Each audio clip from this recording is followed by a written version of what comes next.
صلو علی الحبیب صلی اللہ تعالی علی محمد نیت المؤمنی خیر من عملہ، مسلمان کی نیت اس کے عمل سے بہتر ہے۔ اللہ عز و جل کی رضا پانے اور ثواب کمانے کی غرض سے سلسلہ دیکھنے سے پہلے اچھی اچھی نیتیں فرما لیجئے۔ اللہ کی رضا کی خاطر علم دین حاصل کروں گا، سیکھ کر دوسروں تک نیکی کی دعوت پہنچاؤں گا، خاص خاص باتیں لکھوں گا، اول تا آخر دیکھوں گا۔ صلو علی الحبیب صلی اللہ تعالی علی محمد۔ یہی ہے آرزو تعلیم قرآن میں ہو جائے، تلاوت کرنا صبح و شام، تلاوت کرنا صبح و شام، میرا کام ہو جائے۔ الحمد لله رب العالمين، والصلاة والسلام على سيد المرسلين، أما بعد، فأعوذ بالله من الشيطان الرجيم، بسم الله الرحمن الرحيم، الصلاة والسلام عليك يا رسول الله وعلى آلك وأصحابك يا حبيب الله،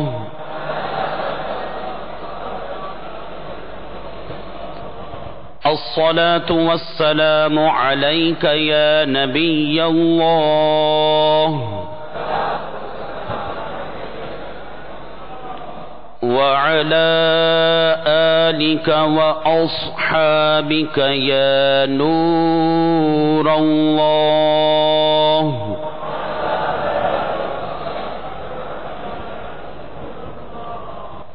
میٹھے میٹھے اسلامی بھائیوں اور مدنی چینل کے ناظرین، سرکار نامدار، مدینے کے تاجدار، دو عالم کے مالک و مختار اللہ عز و جل کی عطا سے غیب پر خبردار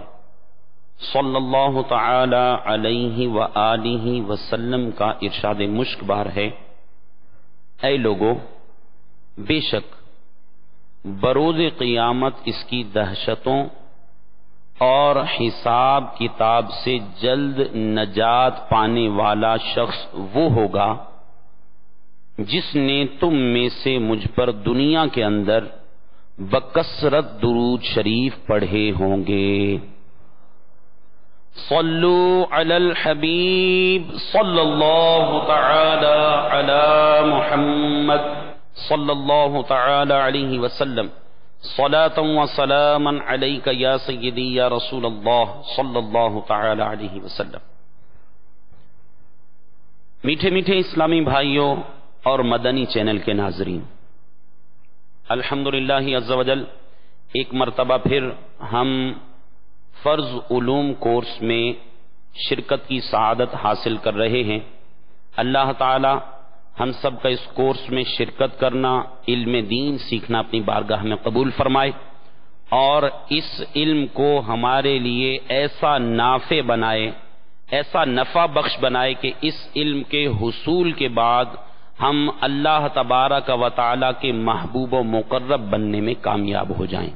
میٹھے میٹھے اسلامی بھائیوں اور مدنی چینل کے ناظرین، فرض علوم کورس میں ہم موقع بموقع مختلف موضوعات کے بارے میں جو اہم شرعی رہنمائی ہے وہ حاصل کرتے رہتے ہیں۔ آج انشاءاللہ عز و جل اخلاقیات میں سے ایک اہم موضوع ریاکاری کے بارے میں ہم انشاءاللہ عز و جل شرعی رہنمائی حاصل کرنے کی کوشش کریں گے۔ یاد رکھیے، باطینی گناہوں میں سے سب سے زیادہ پوشیدہ گناہ ریا میں مبتلا ہونا ہے،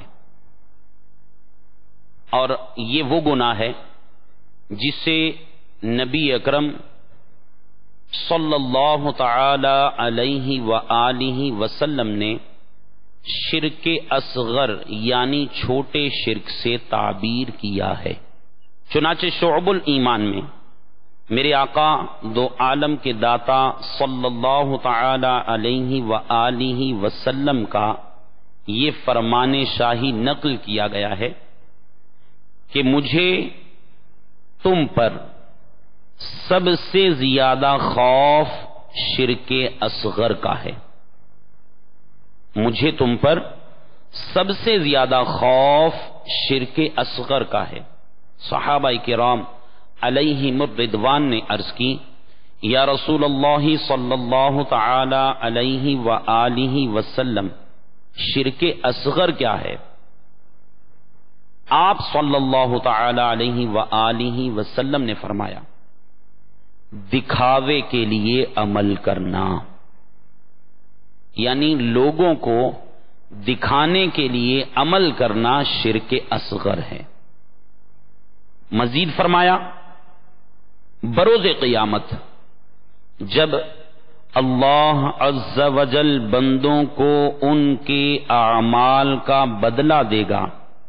تو ارشاد فرمائے گا، ان لوگوں کی طرف جاؤ جن کے لیے دنیا میں تم عمل کیا کرتے تھے، پس دیکھو کہ تمہیں ان کے پاس سے کیا جزا ملتی ہے۔ میرے میٹھے میٹھے اسلامی بھائیوں اور مدنی چینل کے ناظرین، غور فرمائیے، انسان عبادات کی مشقت اختیار کرتا ہے، وہ عمل جو اللہ کی رضا کا باعث بننے والا تھا، وہ عمل جس کی وجہ سے اللہ کی بارگاہ سے اسے درجات ملنے والے تھے، وہ عمل جس کی وجہ سے وہ اللہ تبارک و تعالی کا قرب پا سکتا تھا، جب اس عمل میں اس نے مخلوق کو دکھانے کی نیت شامل کر لی تو اب اس کا وہی عمل جو باعث اجر و ثواب تھا، اب اس فاسد نیت کی وجہ سے یہ اجر و ثواب کا باعث نہ رہے گا، بلکہ اس کے لیے گناہ اور نافرمانی کا سبب بن جائے گا۔ جس طرح ایک مشرک عبادت میں اللہ عز و جل کے ساتھ کسی اور کو شریک کرتا ہے، اسی طرح ریاکاری کے گناہ میں مبتلا شخص اپنے نیک اعمال سے خدائے مخلوق نہیں بلکہ مخلوق خدا کی رضا کا طالب ہوتا ہے۔ چنانچہ اسی مماثلت کی بنا پر کہ ایک عمل تھا تو اللہ کے لیے، وہ عمل اللہ ہی کے لیے کرنا چاہیے تھا، خالق کی رضا کے لیے ہونا چاہیے تھا، لیکن جب مخلوق کی رضا بھی اس معاملے میں شریک ہو گئی تو اب یہ عمل شرک اصغر کہلایا۔ حضرت شداد بن اوس رضی اللہ تعالی عنہ سے مروی ہے کہ ایک مرتبہ میں نے رسول اللہ صلی اللہ تعالی علیہ وآلہ وسلم کو روتے ہوئے دیکھا، وجہ دریافت کی تو آپ صلی اللہ تعالی علیہ وآلہ وسلم نے ارشاد فرمایا، بے شک مجھے اپنی امت پر شرک کا خوف ہے، لیکن وہ بتوں، چاند، سورج اور پتھروں کی پوجا نہیں کریں گے بلکہ اپنے اعمال میں ریاکاری کریں گے۔ میرے میٹھے میٹھے اسلامی بھائیوں، اس گناہ کی مکمل معرفت، اس کی پہچان کہ کب آدمی ریاکاری کا مرتکب ہو جاتا ہے، اس کی پہچان اللہ کا بہت بڑا انعام تصور کرنا چاہیے، کیونکہ اس معاملے میں کم علمی اور غفلت کے باعث نیک اعمال سے سوائے مشقت کے کچھ اور حاصل نہیں ہو سکتا، اور یوں کثیر محنت کے باوجود انعام کی بجائے بندہ عذاب کا مستحق ہوتا ہے۔ یاد رکھیے، دیگر باطنی امراض کی طرح اس گناہ کی معرفت کے سلسلے میں بھی سب سے پہلے اس کی تعریف، اس کی ممانعت اور نقصانات کا بیان، پھر اس کے بعد اس کی علامات کیا ہیں اور محاسبہ، اور آخر میں علاج، یہ اہم چیزیں ہیں جو اس باطنی مرض کے متعلق اس کے علاج کے حوالے سے بہت ضروری ہے۔ چنانچہ آئیے ریاکاری کی ہم نے تعریف حدیث میں سن تو لی، مزید جو اس کی اصطلاحی تعریف علماء نے بیان کی وہ سنتے ہیں۔ چنانچہ علامہ سید شریف جرجانی رحمت اللہ تعالی علیہ کتاب التعریفات میں ریاکاری کا بیان کرتے ہوئے ریاکاری کی تعریف بیان فرماتے ہیں۔ آپ فرماتے ہیں الریاء ترک الاخلاص فی العمل بملاحظۃ غیر اللہ فیہ، یعنی عمل میں اللہ عز وجل کی بجائے کی بجائے کسی مخلوق کا لحاظ رکھتے ہوئے، عمل میں اللہ عز وجل کی بجائے کسی مخلوق کا لحاظ رکھتے ہوئے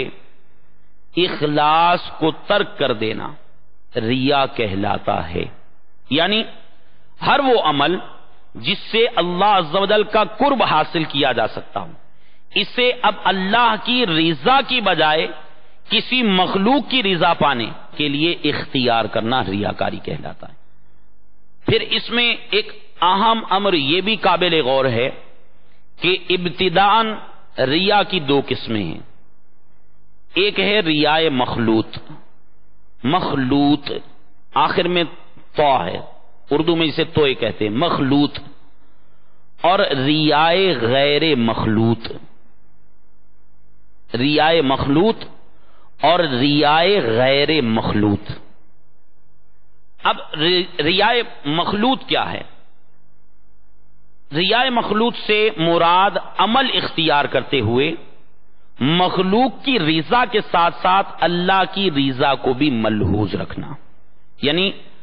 عمل کر رہے ہیں، اس میں مخلوق کی رضا بھی مطلوب اور اللہ تعالی کی رضا کی نیت بھی شامل ہے، یعنی دونوں نیتیں آ گئیں، اللہ کی رضا اور مخلوق دونوں کو راضی کرنا۔ مثلا ایک شخص نماز کا عادی ہے، اب وہ نماز تو پڑھتا ہے، لیکن کیفیت یہ ہے کہ نماز جب لوگوں میں پڑھتا ہے، اب دیگر حاضرین کے سامنے نماز وہ خشوع و خضوع سے ادا کرتا ہے، بڑے اس کے ارکان اطمینان سے ادا کرتا ہے، قیام بڑا طویل کرتا ہے، رکوع بڑا سکون سے کرتا ہے، سجدہ بہت خشوع و خضوع سے کرتا ہے۔ اب یہ لوگوں کے سامنے تو یہ کیفیت ہے، عمل یہ ویسے بھی کرتا، نماز یہ ویسے بھی پڑھتا، عادی ہے، لیکن لوگوں کی وجہ سے اس نے قیام طویل کر دیا، قراءت اچھی کر لی، لوگوں کی وجہ سے رکوع طویل کر دیا، لوگوں کی وجہ سے سجدے کی کیفیت کے اندر خشوع و خضوع ظاہر کر رہا ہے، جبکہ تنہائی میں پڑھتا تو کیسے پڑھتا؟ بس نہ قیام کی پرواہ، نہ رکوع کی پرواہ، نہ سجود کی پرواہ، جیسے تیسے کر کے جلدی جلدی وہ تنہائی میں نماز پڑھ لے۔ اب یہ ہے ریاء مخلوط، یعنی اصل عمل کے اندر وہ اللہ کی رضا تو پائی جا رہی ہے، لیکن اس عمل کے اندر زیادہ تصنع آ گیا، بناوٹ آ گئی، زیادہ اس کے اندر نکھار پیدا کر رہا ہے تاکہ مخلوق متاثر ہو اور ماں بدولت کو بڑا بہترین نمازی گردانا جائے۔ میرے میٹھے میٹھے اسلامی بھائیوں، اس صورت میں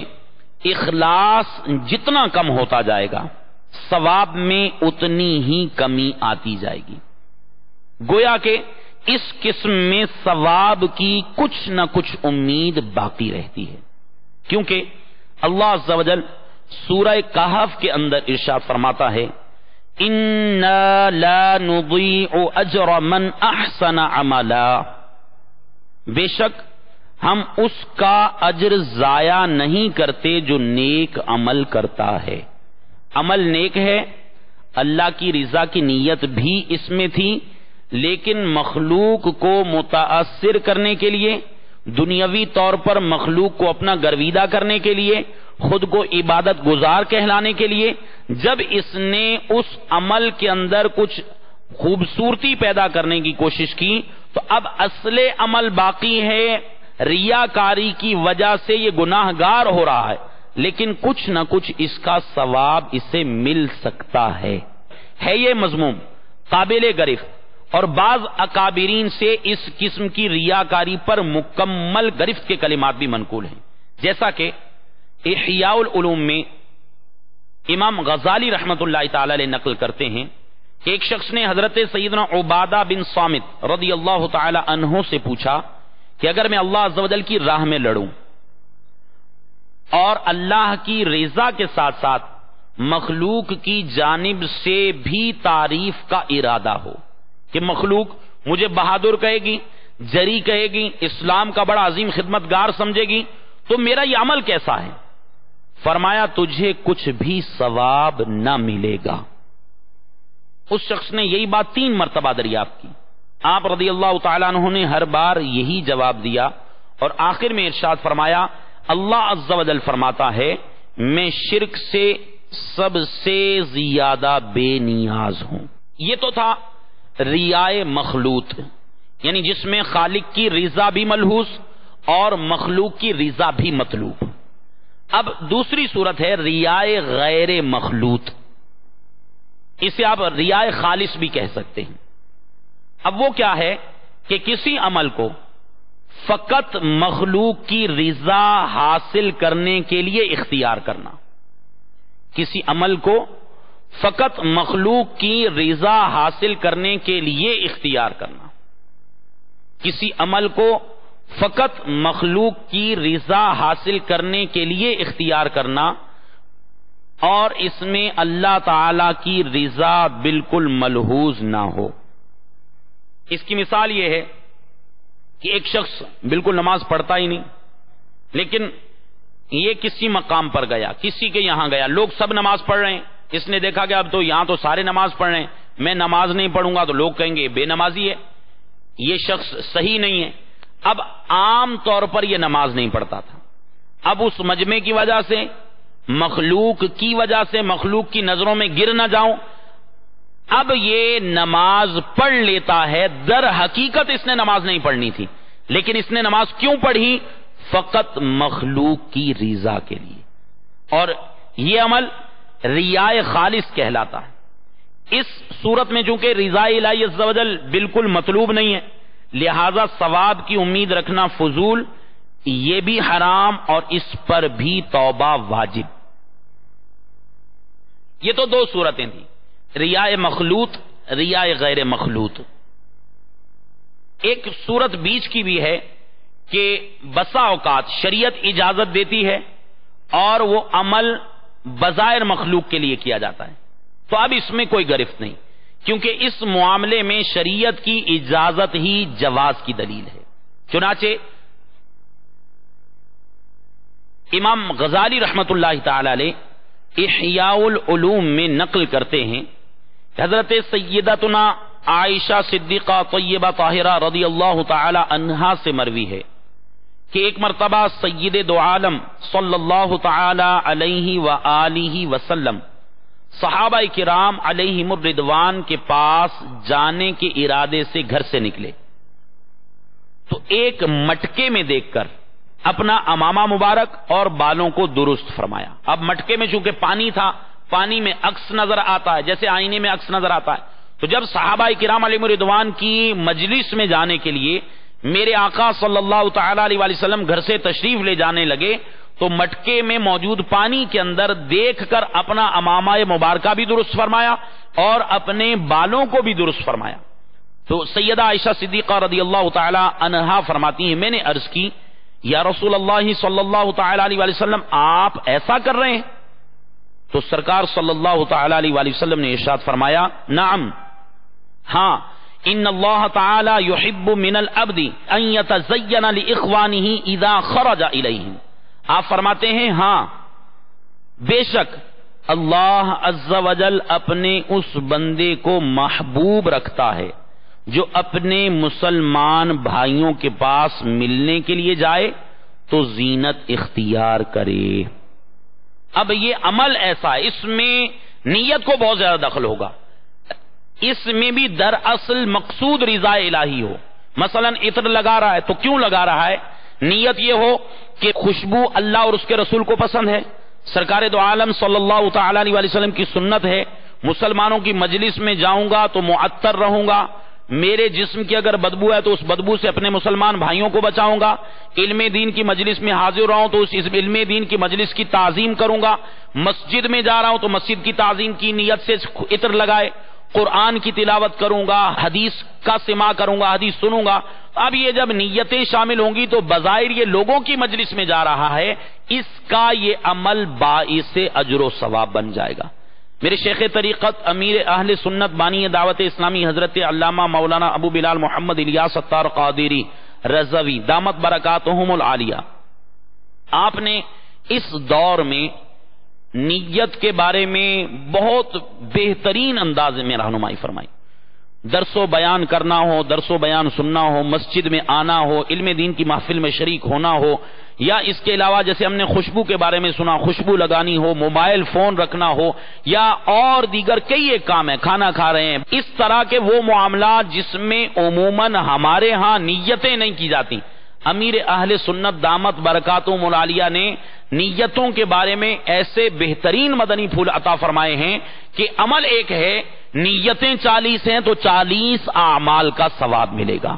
عمل ایک ہے، نیتیں 63 ہیں تو آپ کو 63 اعمال کا ثواب ملے گا. اور یہی میرے آقا اعلی حضرت امام اہل سنت مجدد دین و ملت امام احمد رضا خان علیہ رحمت الرحمان نے فتاوی رضویہ شریف میں بھی فرمایا، اور میرے شیخ طریقت امیر اہل سنت بانی دعوت اسلامی بھی ارشاد فرماتے ہیں کہ علم نیت ایسا ہے کہ ہم نے جو نیتیں پیش کر دیں، مثلا مسجد میں جانے کی 40 نیتیں ہیں، کھانا کھانے سے پہلے کی نیتیں ہیں، خوشبو لگانے کی نیتیں ہیں، موبائل استعمال کرنے کی نیتیں. اب انہی نیتوں کو آپ کہیں کہ یہ حتمی نیتیں فائنل ہیں، اس سے زیادہ نہیں بڑھ سکتی، ایسا نہیں. علم نیت جاننے والا اس میں مزید اچھی اچھی نیتوں کا اضافہ کر سکتا ہے. اب میں بھی نیت کر لیتا ہوں، آپ بھی نیت کر لیجئے. اس سے پہلے ہو سکتا ہے امامہ باندھتے ہوں تو اس لیے باندھتے تھے کہ ایک ہماری ابتدان تو جب مدنی ماحول میں آئے سنت کی نیت تھی، اب جب امامہ باندھنا ہے سنت کی نیت سے باندھنا ہے. اب یہ نیتیں کریں گے، لباس سنت کے مطابق پہن رہے ہیں سنت کی نیت کریں گے، مسجد کے اندر داخل ہو رہے ہیں سنت کے مطابق داخل ہو رہے ہیں سنت کی نیت کریں گے. تو انشاءاللہ عز و جل جب موقع ملے گا ہم نیت کے بارے میں خوب اپنے آپ کو متوجہ کر کے اچھے اعمال سے پہلے اچھی اچھی نیتیں کرنے کی بھرپور کوشش کریں گے انشاءاللہ عز و جل. میرے میٹھے میٹھے اسلامی بھائیوں، ریاکاری کی تعریف، اس کی اقسام یہ ہم نے سن لی. اب اس کے دنیاوی اور اخروی نقصانات کیا ہیں، اس کے بارے میں بھی کچھ باتیں سن لیتے ہیں. یاد رکھیے، فطرت انسانی خطرہ محسوس ہونے کی صورت میں بے حد محتاط ہونے کا مشورہ دیتی ہے. اگر حالات صحیح نہ ہوں، علم ہو کہ باہر نکلیں گے تو نقصان پہنچ سکتا ہے، تو آدمی کتنا سینسیٹیو ہو جاتا ہے کہ مجھے اس وقت باہر نہیں نکلنا چاہیے، حالات خراب ہیں یا کسی سلسلے میں نقصان پہنچنے کا غالب گمان ہے، فوراً انسان اپنے اس دنیاوی نقصان کی وجہ سے محتاط ہو جاتا ہے. نفس بھی خوف کے باعث اس کے اندر ایک احساس پیدا ہو جاتا ہے. اب اگرچہ کہ باہر جانے میں مزہ آ رہا تھا، باہر جانے میں انجوائمنٹ تھی، انٹرٹینمنٹ تھی، لیکن جب ذہن میں یہ ہے کہ باہر نکلوں گا تو نقصان پہنچ سکتا ہے، میرے میٹھے میٹھے اسلامی بھائیوں اور مدنی چینل کے ناظرین، نفس فوراً اس جانب اطاعت کی طرف مائل ہو جاتا ہے، نہیں مجھے نہیں جانا، نقصان پہنچے گا. اب اخروی لحاظ سے ریا کی بنا پر کون کون سے نقصانات ہمیں درپیش آ سکتے ہیں، ہمیں ان کا سامنا کرنا پڑ سکتا ہے. اب چونکہ دنیاوی معاملات میں کیا ہوگا، نقصان زیادہ سے زیادہ ہماری جسم کو پہنچے گا، لیکن اگر ریاکاری کی تباہ کاریوں پر مطلع نہ ہوئے، یا مطلع تو تھے لیکن ریاکاری کی تباہ کاریوں سے بچنے کی عملی کوششیں نہ کی، تو دنیا اور آخرت میں زبردست نقصان اٹھانا پڑ سکتا ہے. چنانچہ یہ بات یاد رکھیے کہ ریاکاری کی جو آفتیں ہیں، ان میں سے ایک بہت بڑی آفت وہ یہ ہے کہ اس مرض میں مبتلا لوگوں کے لیے ہلاکت کی وعید ہے. وہ لوگ جو ریاکاری کے مرتکب ہوں گے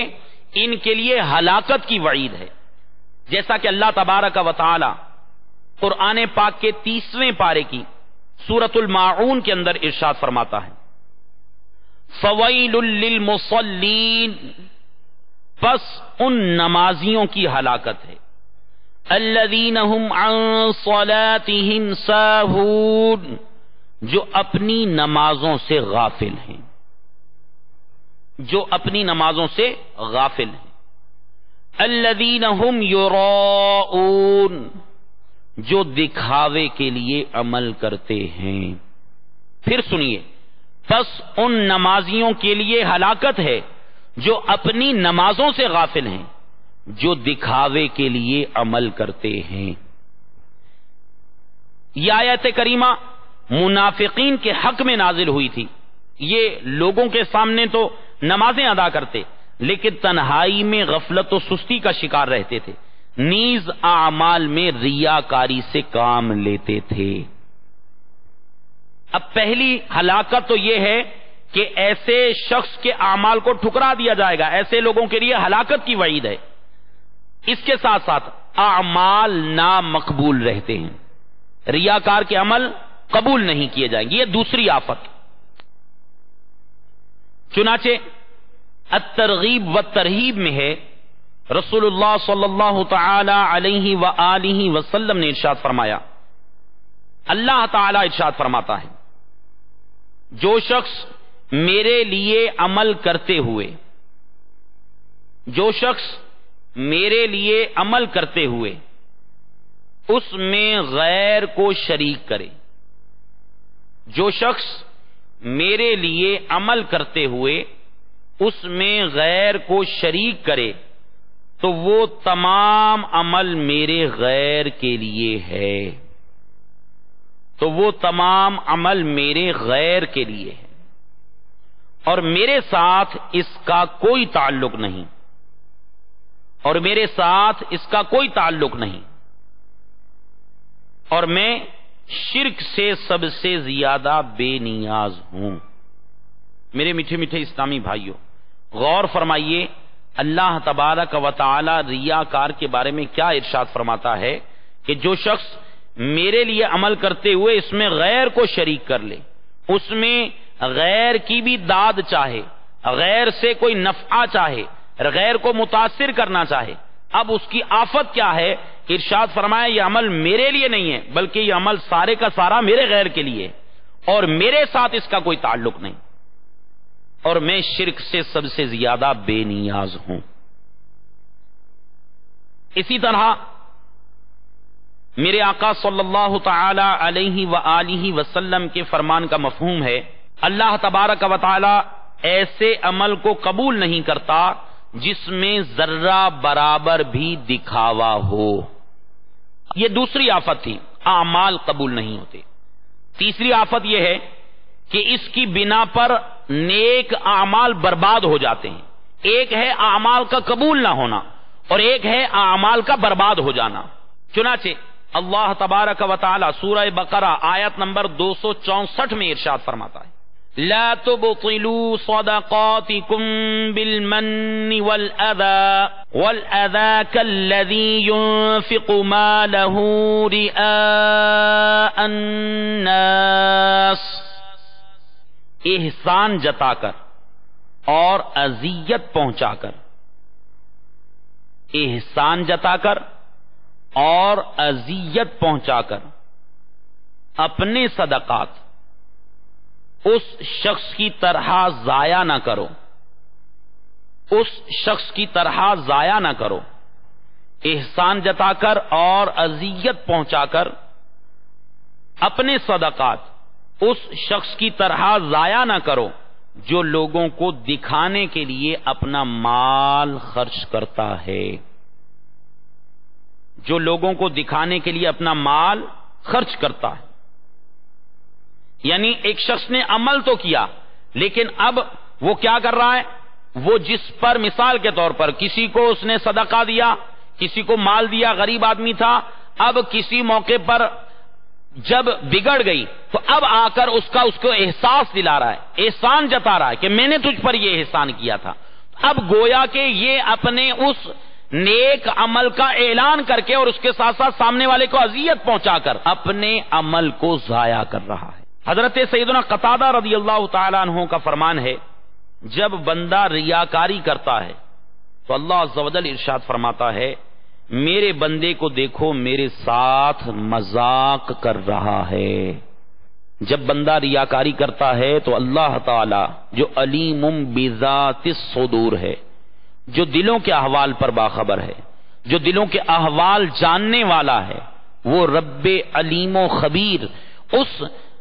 بندے کے عمل کو دیکھ کر ارشاد فرماتا ہے کہ میرے بندے کو دیکھو، میرے ساتھ مذاق کر رہا ہے۔ ریاکاری کی ایک اور آفت یہ ہے کہ ریاکار کے لیے اللہ عز و جل کی جانب سے بیزاری کا اظہار کیا گیا ہے۔ ریاکار کے لیے اللہ عز و جل کی جانب سے بیزاری کا اظہار کیا گیا ہے۔ چنانچہ حضرت سیدنا ابو ہریرہ رضی اللہ تعالی عنہ سے مروی ہے، آپ فرماتے ہیں میں نے رسول اللہ صلی اللہ تعالی علیہ وآلہ وسلم کو فرماتے سنا، اللہ عز و جل ارشاد فرماتا ہے میں شرک کرنے والوں کے شرک سے بے نیاز ہوں، جو کسی عمل میں میرے ساتھ کسی کو شریک ٹھہرائے میں نے اسے اور اس کے شرک کو چھوڑ دیا۔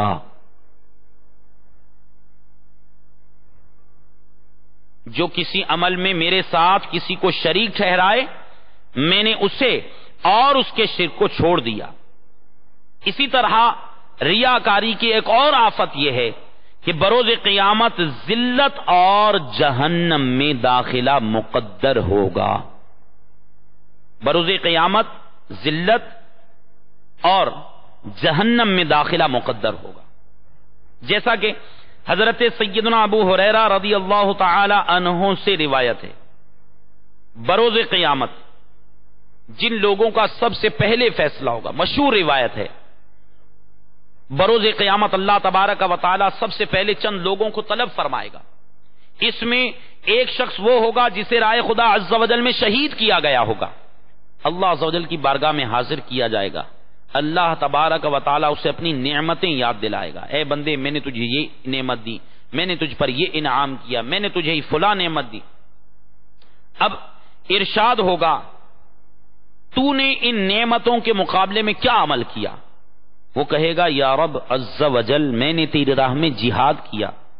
یہاں تک کہ شہید کر دیا گیا۔ اللہ عز و جل ارشاد فرمائے گا تو نے جھوٹ کہا، تو نے جہاد اس لیے کیا تھا تاکہ تجھے بہادر کہا جائے، سو تجھے کہہ لیا گیا۔ حکم ہوگا اسے منہ کے بل گھسیٹ کر جہنم میں داخل کر دیا جائے۔ میرے میٹھے میٹھے اسلامی بھائی اور مدنی چینل کے ناظرین، غور فرمائیے، عمل کے اندر ریاکاری آ گئی، انسان جان سے زیادہ قیمتی اور کسی شے کو نہیں سمجھتا، جان جیسی قیمتی ترین شے کو انسان بظاہر یہ مسلمان دین اسلام کی سربلندی کے لیے پیش کر رہا ہے، لیکن اس کے نفس نے، اس شیطان نے اس کو ہیلے بہانوں سے اس کے ذہن میں یہ وسوسہ ڈالا، اس کے دل میں یہ بات ڈالی، یہ خیال ڈالا کہ لوگ تجھے بہادر کہیں گے، اس نے اس چیز کو اپنی نیت اور ارادے میں شامل کر لیا، اب جان بھی پیش کر رہا ہے، لیکن اس پر جو انعام تھا کہ شہید کے خون کا پہلا قطرہ گرنے سے پہلے پہلے اللہ تعالیٰ اس کے تمام گناہوں کی سوائے قرض کے تمام گناہوں کی مغفرت فرما دیتا ہے، اتنا عظیم انعام شہادت کا بدلہ ہے۔ میرے میٹھے میٹھے اسلامی بھائیوں، جس کی نیت فاسد ہوگی اللہ تعالیٰ بروز قیامت فرمائے گا تو نے جھوٹ کہا، تو نے جہاد اس لیے کیا تاکہ لوگ تجھے بہادر کہیں، سو تجھے کہہ لیا گیا، سو حکم ہوگا اسے منہ کے بل گھسیٹ کر جہنم میں داخل کر دیا جائے۔ میرے میٹھے میٹھے اسلامی بھائیوں، اسی طرح پھر ایک اور شخص کو حاضر کیا جائے گا جس نے علم سیکھا ہوگا، لوگوں کو سکھایا ہوگا، قرآن پڑھا ہوگا، لوگوں کو پڑھایا ہوگا، بروز قیامت اس سے بھی سب سے پہلے پیش کیا جائے گا۔ اللہ تبارک و تعالی اس سے اپنی نعمتوں کے بارے میں پوچھے گا، یہ اقرار کرے گا، اے مالک مولا ہاں تو نے مجھے نعمتیں عطا فرمائیں، حکم ہوگا تو نے نعمتوں کے مقابلے میں کیا عمل کیا؟ یہ عرض کرے گا اے اللہ عز و جل میں نے علم سیکھا اور لوگوں کو سکھایا اور تیری رضا کی خاطر قرآن پڑھا۔ اللہ عز و جل ارشاد فرمائے گا تو نے جھوٹ کہا، تو نے علم اس لیے پڑھا تاکہ تجھے عالم کہا جائے اور تو نے قرآن اس لیے پڑھا تاکہ تجھے قاری کہا جائے، سو کہہ لیا گیا، حکم ہوگا اسے بھی منہ کے بل گھسیٹ کر جہنم میں داخل کر دیا جائے۔ غور فرمائیے، علم کے کتنے مراتب ہیں، عالم کی کیا شانیں ہیں، قرآن پڑھنے والے کے کتنے مراتب و مدارج بیان کیے گئے، لیکن جب علم دین کے حصول میں اور قرآن کی قراءت کے علم کے حصول میں اس علم کو پھیلانے کی وقت اگر نیت یہ ہو کہ مخلوق مجھے عالم کہے گی، مخلوق مجھے قاری کہے گی، مخلوق مجھے اچھا عالم یا اچھا قاری کہے گی، میرے میٹھے میٹھے اسلامی بھائیوں، یہ عمل رضائے الہی عز و جل کا نہیں بلکہ اللہ کی ناراضی کا سبب بنے گا، اور بروز قیامت تمام مخلوقات موجود ہوں گی، ریاکار کو اس تمام مخلوق کے سامنے اللہ تبارک و تعالی ذلیل و رسوا فرما کر داخل جہنم فرما دے گا۔ اب تیسرا وہ شخص لایا جائے گا جسے اللہ تعالی نے مال و دولت عطا کیا تھا، اس سے اللہ تبارک و تعالی فرمائے گا میں نے تجھے فلاں فلاں نعمتیں عطا فرمائی، یہ عرض کرے گا ہاں اے مالک و مولا تو نے مجھے نعمتیں عطا فرمائی، حکم ہوگا تو نے نعمتوں کے مقابلے میں کیا عمل کیا، عرض کرے گا اے اللہ عز و جل میں نے ہر اس راہ میں تیری رضا کی خاطر مال خرچ کیا جس راہ میں مال خرچ کرنا تجھے محبوب تھا۔ اللہ عز و جل ارشاد فرمائے گا تو نے جھوٹ کہا، تو نے مال اس لیے خرچ کیا تاکہ تجھے سخی کہا جائے، سو تجھے کہہ لیا گیا، حکم ہوگا اس کو بھی منہ کے بل گھسیٹ کر جہنم میں داخل کر دیا جائے۔ میرے میٹھے میٹھے اسلامی بھائی اور مدنی چینل کے ناظرین، ہم میں سے ہر ایک کے لیے مقام غور ہے۔ میں نماز پڑھتا ہوں اس نیت سے کہ لوگ مجھے نمازی کہیں، میں اگر حج کر رہا ہوں اس نیت سے کہ لوگ مجھے حاجی کہیں، میں اگر تسبیح پڑھتا ہوں اس لیے تاکہ لوگ مجھے ذکر و اذکار کرنے والا کہیں، میں اگر درس کر رہا ہوں اس لیے کہ لوگ مجھے اچھا درس کرنے والا کہیں، میں اگر بیان کر رہا ہوں اس نیت کے ساتھ کہ لوگ مجھے اچھا مبلغ کہیں، لوگ مجھے اچھا مقرر کہیں۔ میرے میٹھے میٹھے اسلامی بھائیوں، یہ تمام اعمال اپنی جگہ پر اللہ کے رضا کے حصول کا بہترین ذریعہ تھے، لیکن جب ان اعمال میں مخلوق کی رضا کی نیت شامل ہو گئی تو اب یہ اعمال بہترین اعمال نہ رہے بلکہ اللہ کی ناراضی اور جہنم میں داخلے کا سبب بن جائیں گے۔ اسی طرح ایک اور وبال یہ ہے، ایسا شخص میدان محشر میں ذلت و رسوائی کا شکار ہوگا۔ ایک وہ ذلت ہی میدان محشر میں سب کے سامنے درپیش، اب ایک اور صورت یہ ہوگی کہ بروز قیامت ریاکار کو ندا دی جائے گی، اے فاجر، اے دھوکے باز، اے ریاکار، تیرا عمل ضائع ہوا، تیرا ثواب جاتا رہا، اپنا اجر اس سے لے جس کے لیے تو نے دنیا میں عمل کیا تھا۔ میرے میٹھے میٹھے اسلامی بھائیوں، غور فرمائیے، ایک شخص محنت کرتا ہے، مزدوری کرتا ہے، دن بھر محنت کرے اور شام کے وقت وہ اجرت ملنے کا وقت ہو، کسی وجہ سے اجرت سے محروم رہ جائے، اجرت مل گئی تھی،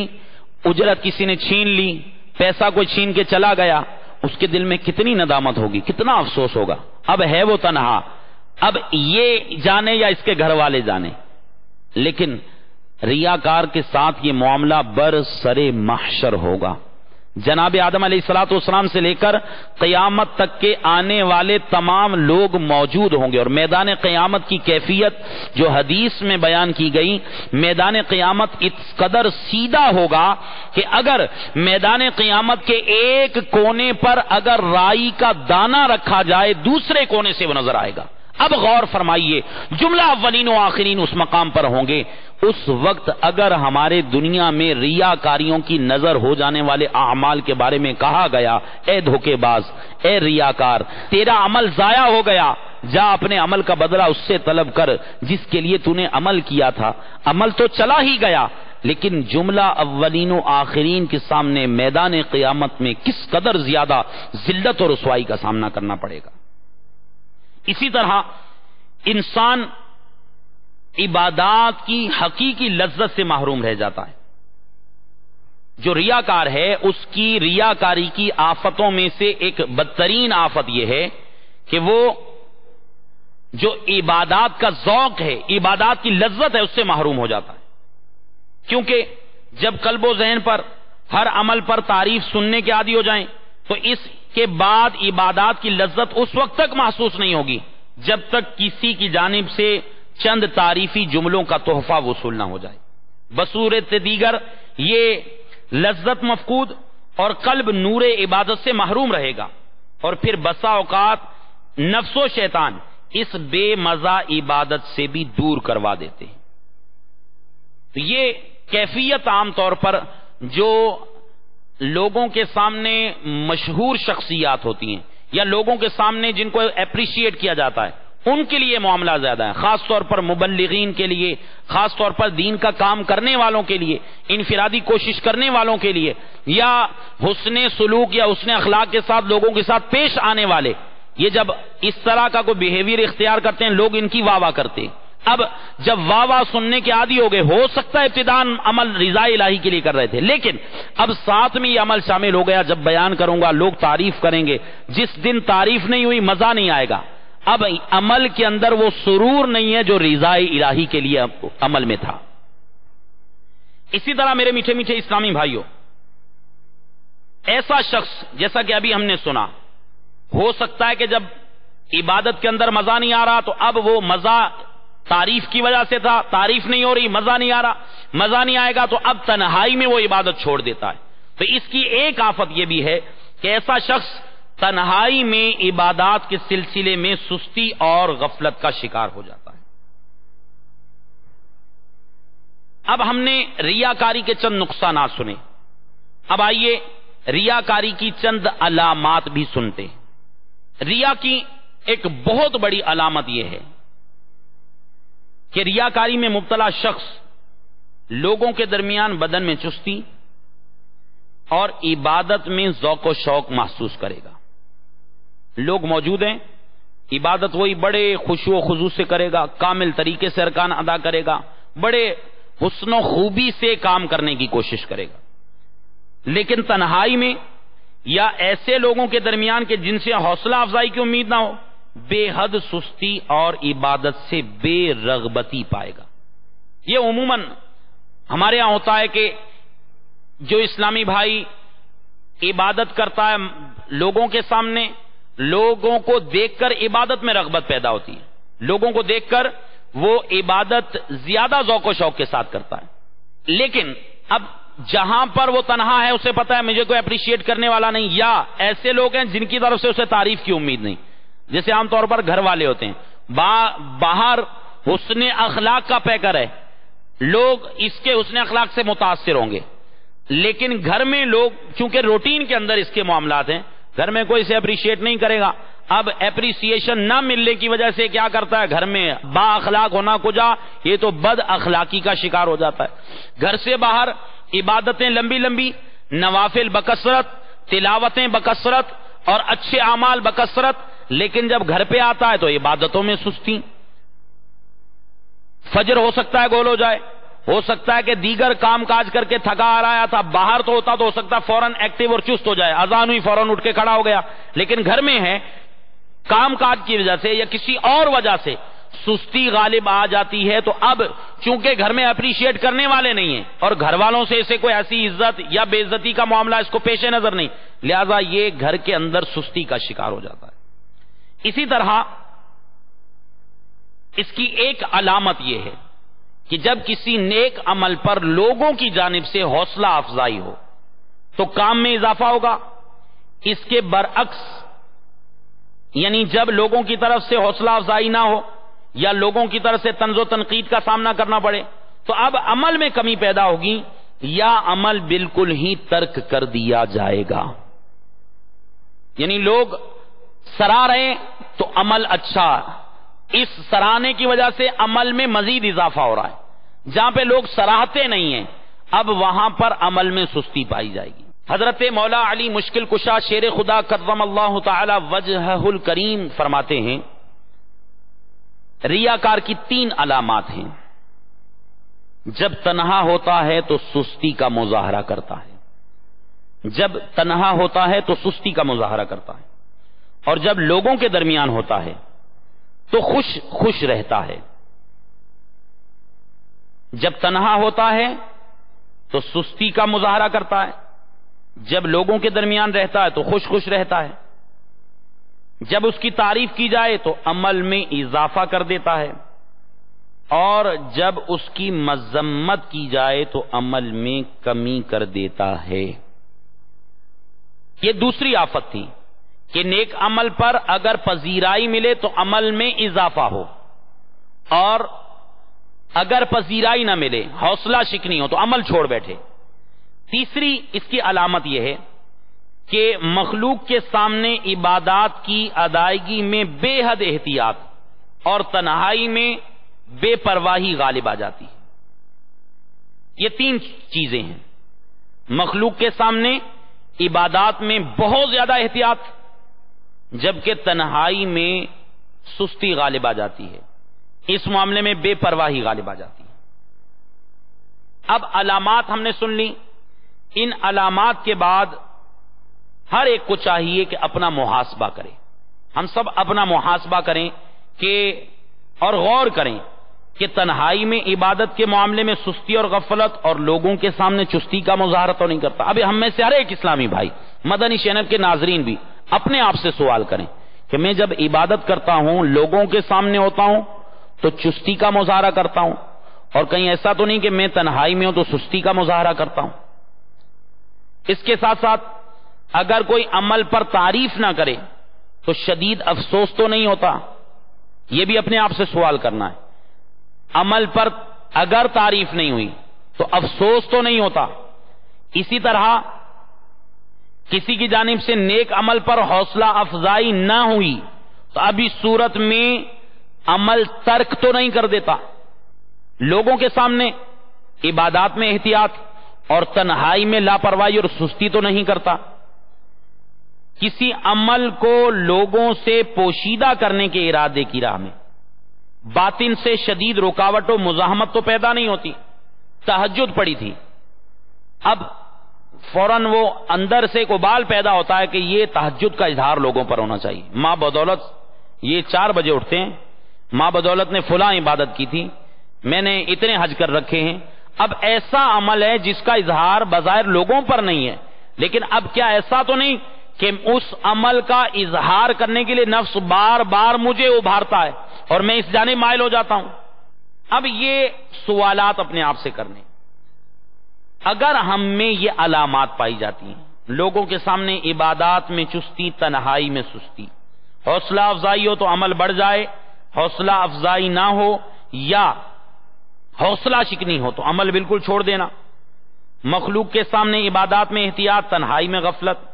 اگر یہ چیزیں پائی جاتی ہیں تو میرے میٹھے میٹھے اسلامی بھائیوں، ہمیں چند معاملات پر غور کرنا انتہائی مفید رہے گا۔ نمبر 1، اس پہلو پر بار بار غور کیا جائے کہ جس شے کی قیمت کئی لاکھ مل سکتی ہو، جس شے کی قیمت کئی لاکھ مل سکتی ہو، اسے تھوڑی سی وقتی خوشی کی خاطر، اسے فقط تھوڑی سی خوشی کی خاطر، اسے فقط تھوڑی سی خوشی کی خاطر کوڑیوں کے مول بیچ کر شدید پچھتاوے میں مبتلا ہونے کو دانش مندی قرار دیا جا سکتا ہے۔ شدید پچھتاوے میں مبتلا ہونے کو دانش مندی قرار دیا جا سکتا ہے۔ جس شے کی قیمت کئی لاکھ ہو، اسے تھوڑی سی وقتی خوشی کی خاطر کوڑیوں کے مول بیچ کر شدید پچھتاوے میں مبتلا ہونے کو دانش مندی قرار دیا جا سکتا ہے۔ یقیناً جواب نفی میں ہوگا کہ ایک چیز کا مجھے عوض لاکھ روپے مل رہا تھا، میں فقط تھوڑا سا وقتی طور پہ ہنس لوں گا، خوش ہو جاؤں گا، لوگ خوش ہو جائیں گے اور ملے گا کچھ نہیں۔ اب ایسے شخص کو کوئی بھی دانش مند نہیں کہے گا، یہی کہیں گے بے وقوف ہے کہ لاکھوں کا نفع اس نے وقتی مزے کی خاطر گنوا دیا۔ میرے میٹھے میٹھے اسلامی بھائیوں، غور فرمائیے، اسی طرح نیک عمل جیسی عظیم دولت جس کا مقصد اور مطمع نظر رضا الہی عز و جل ہونا چاہیے تھا، جس کے کرنے میں نیت اللہ کی رضا ہونی چاہیے تھی اور اللہ کی بارگاہ سے جنت کی عظیم نعمتیں مل سکتی تھیں، اس انتہائی بڑے عمل کا عوض، جو انتہائی بڑا عوض تھا، اس کو چھوڑ کر فقط چند تعریفی جملے، چند لوگوں کو وقتی طور پہ متاثر کرنا، کیا یہ سمجھداری ہے؟ یقیناً سمجھداری نہیں، یہ تو بہت بڑی نادانی ہے۔ اسی طرح اس سلسلے میں اب اس کا ایک علاج یہ ہے کہ یہ کیفیت پیدا ہوتی رہتی ہے، اور یہ فرمایا گیا کہ یہ ریاکاری چیونٹی سے بھی، جو چیونٹی سیاہ چیونٹی ہے، تاریک رات میں وہ چیونٹی جب چل رہی ہو اس کی حرکت پتہ نہیں چلتی، فرمایا اس سے بھی جو پوشیدہ وہ حرکت ہے وہ ریاکاری کی ہے۔ ریاکاری اتنی پوشیدہ ہے کہ تاریک سیاہ رات کے اندر، یہ تاریک سیاہ رات میں کالی چیونٹی جو چلتی ہے، جس طرح اس کو جاننا پہچاننا بہت مشکل ہے، ریاکاری یہ اس سے بھی زیادہ خفی اور پوشیدہ ہے۔ اب یہ عمل میں ریاکاری بار بار ہو جاتی ہے، بار بار عمل میں سستی، تنہائی میں سستی، لوگوں کے سامنے چستی، بار بار اس طرح کے معاملات درپیش آ رہے ہیں، غور کرنا ہے، اپنا محاسبہ کرنا ہے۔ یہ عمل میں اس طرح کے ریاکاری کے معاملات اکثر درپیش رہتے ہیں۔ اب کیا کرنا چاہیے؟ اللہ تعالیٰ کی بارگاہ میں دعا کرنی چاہیے اور کثرت سے استغفار کرنا چاہیے۔ دوسرا اس کا حل یہ ہے، علاج یہ ہے کہ اللہ تبارک و تعالیٰ سے مدد طلب کی جائے۔ اے اللہ، میں ناقص ہوں، مجھ پر نفس و شیطان سوار ہو چکے ہیں، اے اللہ عز و جل میری کوششیں ناقص، میری نیت فاسد، اے اللہ کوئی عمل کرتا ہوں تو تیری رضا ملحوظ نہیں رہتی، ریاکاری شامل ہو جاتی ہے۔ اے اللہ عز و جل کوئی عمل پوشیدہ کرتا ہوں، لوگوں کے سامنے ظاہر کر کے ریاکاری کا مرتکب ہو جاتا ہوں، اے اللہ تو اس ریاکاری جیسے مرض عظیم کے علاج میں اے اللہ عز و جل میری مدد فرما، اور کثرت کے ساتھ توبہ و استغفار کرتا رہے۔ ریاکاری چونکہ گناہ ہے، جو ہی گناہ ہو جائے فوراً توبہ واجب ہے، لہذا فوراً توبہ کر لینی چاہیے، استغفار کرتا رہے، بار بار کوشش کرتا رہے۔ پھر تیسرا اس کا حل یہ ہے، تیسرا اس کا علاج یہ ہے کہ ریاکاری کے دنیاوی اور اخروی نقصانات کو بار بار ذہن میں لائے، یہ تیسرا علاج۔ چوتھا، ایسے شخص کی صحبت اختیار کی جائے، ایسے شخص کی صحبت اختیار کی جائے جو اپنے ہر کام میں اخلاص ملحوظ رکھتا ہے، تاکہ اس اچھی عادت کی برکات ہمیں بھی حاصل ہو سکیں۔ وہ جو شخص ہے اس کی اچھی عادتیں ہیں، اس کی اچھی عادتوں کی برکات ہمیں بھی حاصل ہو سکیں۔ اب غور فرمائیے، فی زمانہ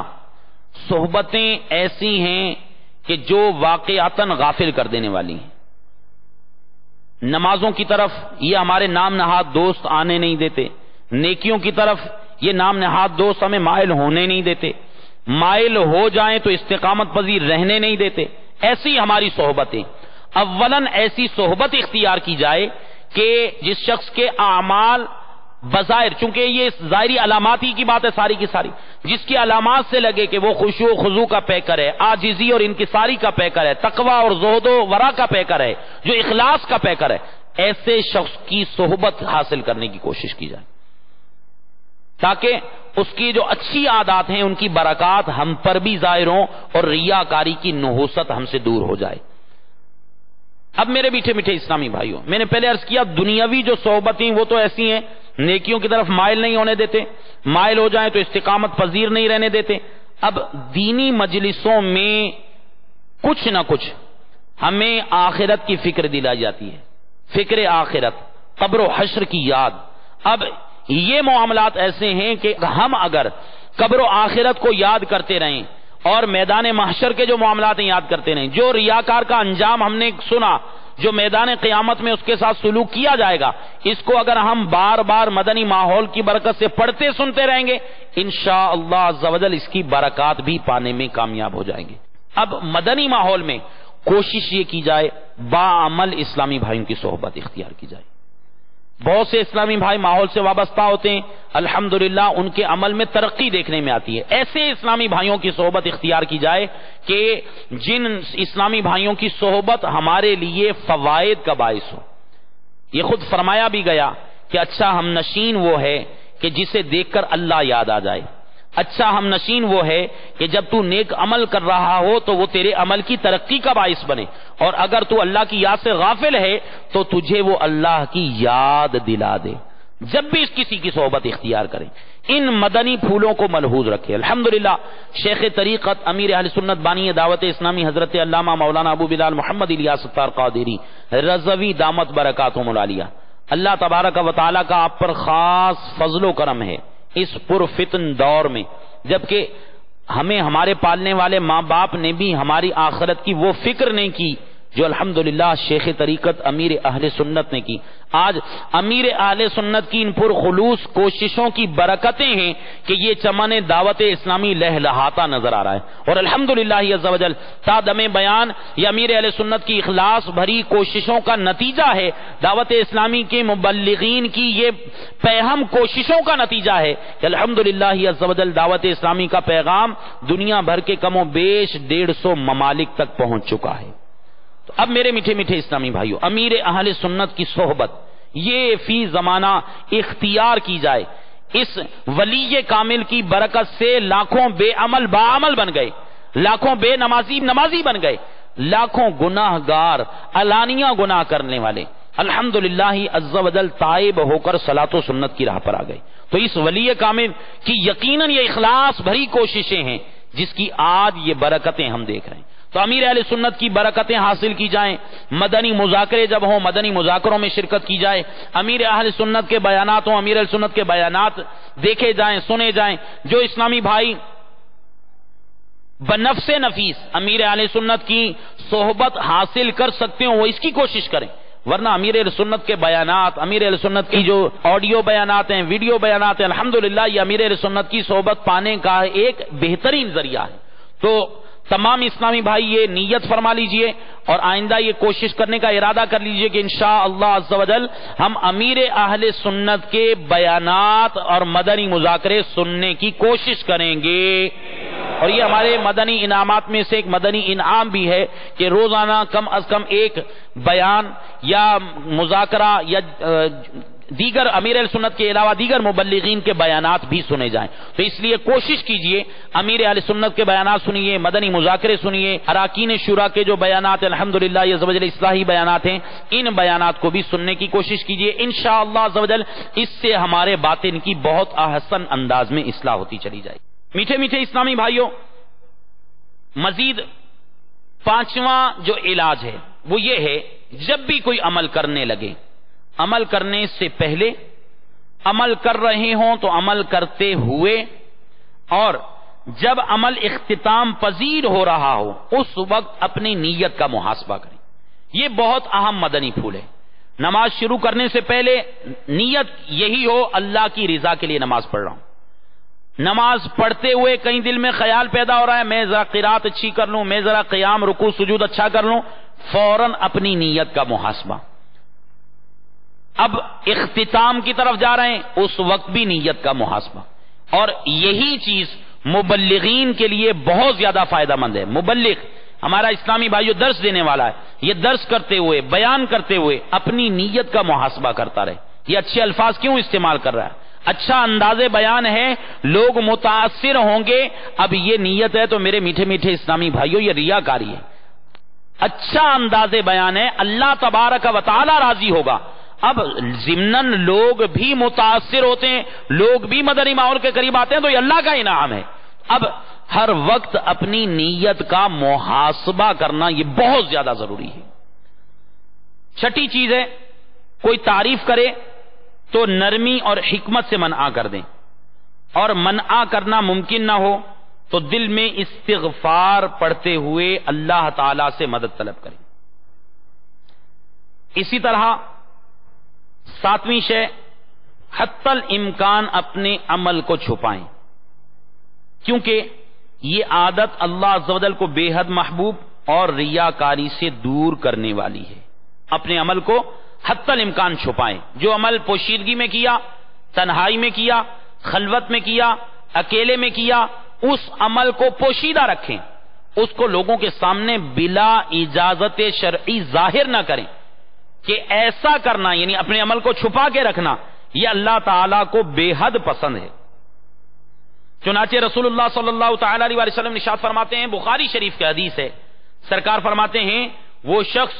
بروز قیامت عرش کے سائے میں ہوگا جس دن کوئی سایہ نہ ہوگا، کہ جس نے اس دائیں ہاتھ سے اس طرح صدقہ کیا کہ بائیں ہاتھ کو خبر نہ ہوئی۔ میرے میٹھے میٹھے اسلامی بھائیوں، یہ ایسی چیزیں ہیں کہ اگر ہم ان معاملات کو ملحوظ رکھیں گے تو انشاءاللہ عز و جل اس کی بے شمار برکتیں حاصل ہوں گی۔ صلو علی الحبیب صلی اللہ تعالی علی محمد صلی اللہ تعالی علیہ وسلم۔ الحمدللہ عز و جل دعوت اسلامی کے اشاعتی ادارے مکتبۃ المدینہ نے ریاکاری کے موضوع پر ایک بہترین کتاب، اس کا نام ہی ریاکاری ہے، یہ کتاب الحمدللہ عز و جل دعوت اسلامی کے اشاعتی ادارے مکتبۃ المدینہ نے شائع کی ہے۔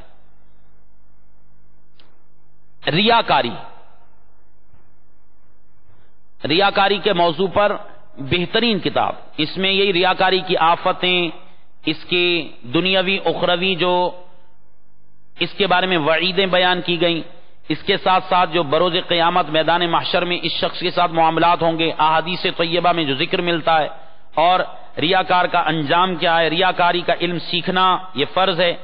اس طرح ریاکاری کی علامات، ریاکاری کے علاج، یہ مختلف مدنی پھول الحمدللہ عز و جل اس کتاب میں پیش کیے گئے ہیں۔ 165 صفحات پر مشتمل یہ ریاکاری کے موضوع پر بہترین تحریر ہے۔ تو تمام اسلامی بھائی مدنی چینل کے ناظرین بھی اپنے قریبی مکتبۃ المدینہ سے ہدیتاً اس کو حاصل کیجئے، اور ریاکاری جو کہ ہم نے سنا شرک اصغر ہے اور یہ انسان کے لیے انتہائی مہلک مرض ہے، اس سے بچنے کے لیے معلومات حاصل کرتے رہیے، بار بار اس کی آفتیں پڑھتے رہیں گے تو انشاءاللہ عز و جل ایک نہ ایک دن ہم ریاکاری کی آفت سے بچنے میں کامیاب ہو جائیں گے۔ صلو علی الحبیب صلی اللہ تعالی علی محمد صلی اللہ تعالی علیہ وسلم۔ میٹھے میٹھے اسلامی بھائیوں، آج ہمارا دوسرا موضوع ہے بدگمانی۔ یاد رکھیے، باطنی گناہوں میں سے ایک بہت بڑا اور عام ترین گناہ جو بہت زیادہ پایا جاتا ہے، یہ بدگمانی میں مبتلا ہونا۔ آج ہم اپنے معاشرے پر اگر نگاہ دوڑاتے ہیں تو دو رشتہ داروں، میاں بیوی، بھائی بہنوں، گہرے دوستوں، بزنس پارٹنرز اور دیگر لوگوں کے درمیان جو قطع تعلقی اور لڑائی اور جدائی کا سبب ہے، اس میں ایک بہت بڑا سبب بدگمانی بھی ہے۔ گھر گھر میدان جنگ بنا ہوا ہے۔ آج مسلمان اپنے مسلمان بھائی کے خلاف ہے، اس میں بہت بڑا حصہ اور کردار یہ بدگمانی کی آفت کا ہے۔ یہ ایسا موذی مرض ہے کہ بھائی کو بھائی کا اور دوست کو دوست کا سخت دشمن بنا دیتا ہے۔ پیشتر طلاقیں اسی آفت بد کی وجہ سے واقع ہوتی ہیں۔ رشتہ داروں میں ایک دوسرے پر تعویذ، گنڈے، جادو ٹونا، اس طرح کے جو الزامات لگتے ہیں، یہ بھی اسی بدگمانی کا نتیجہ ہے۔ اب چونکہ یہ مرض ہزارہ خرابیوں اور بے شمار دنیاوی اور اخروی نقصانات کا عظیم سبب ہے، لہذا اس سے نجات کے حصول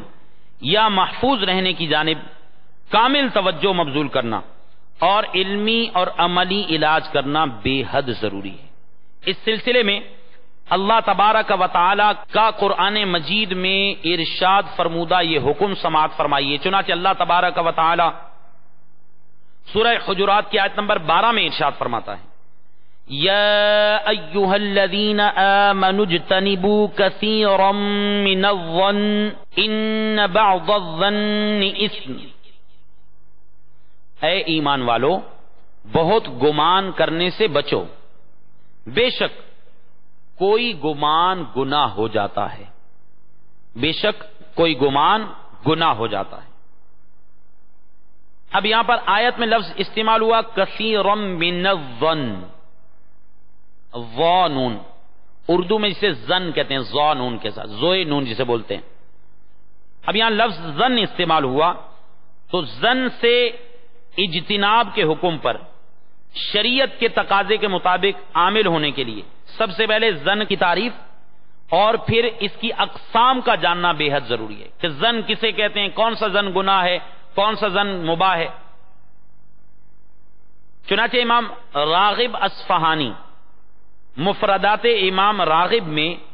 زن کی تعریف بیان کرتے ہوئے ارشاد فرماتے ہیں، الظن اسم لما يحصل عن امارات۔ آپ فرماتے ہیں کہ زن اس اعتقاد کا نام ہے، زن اس اعتقاد کا نام ہے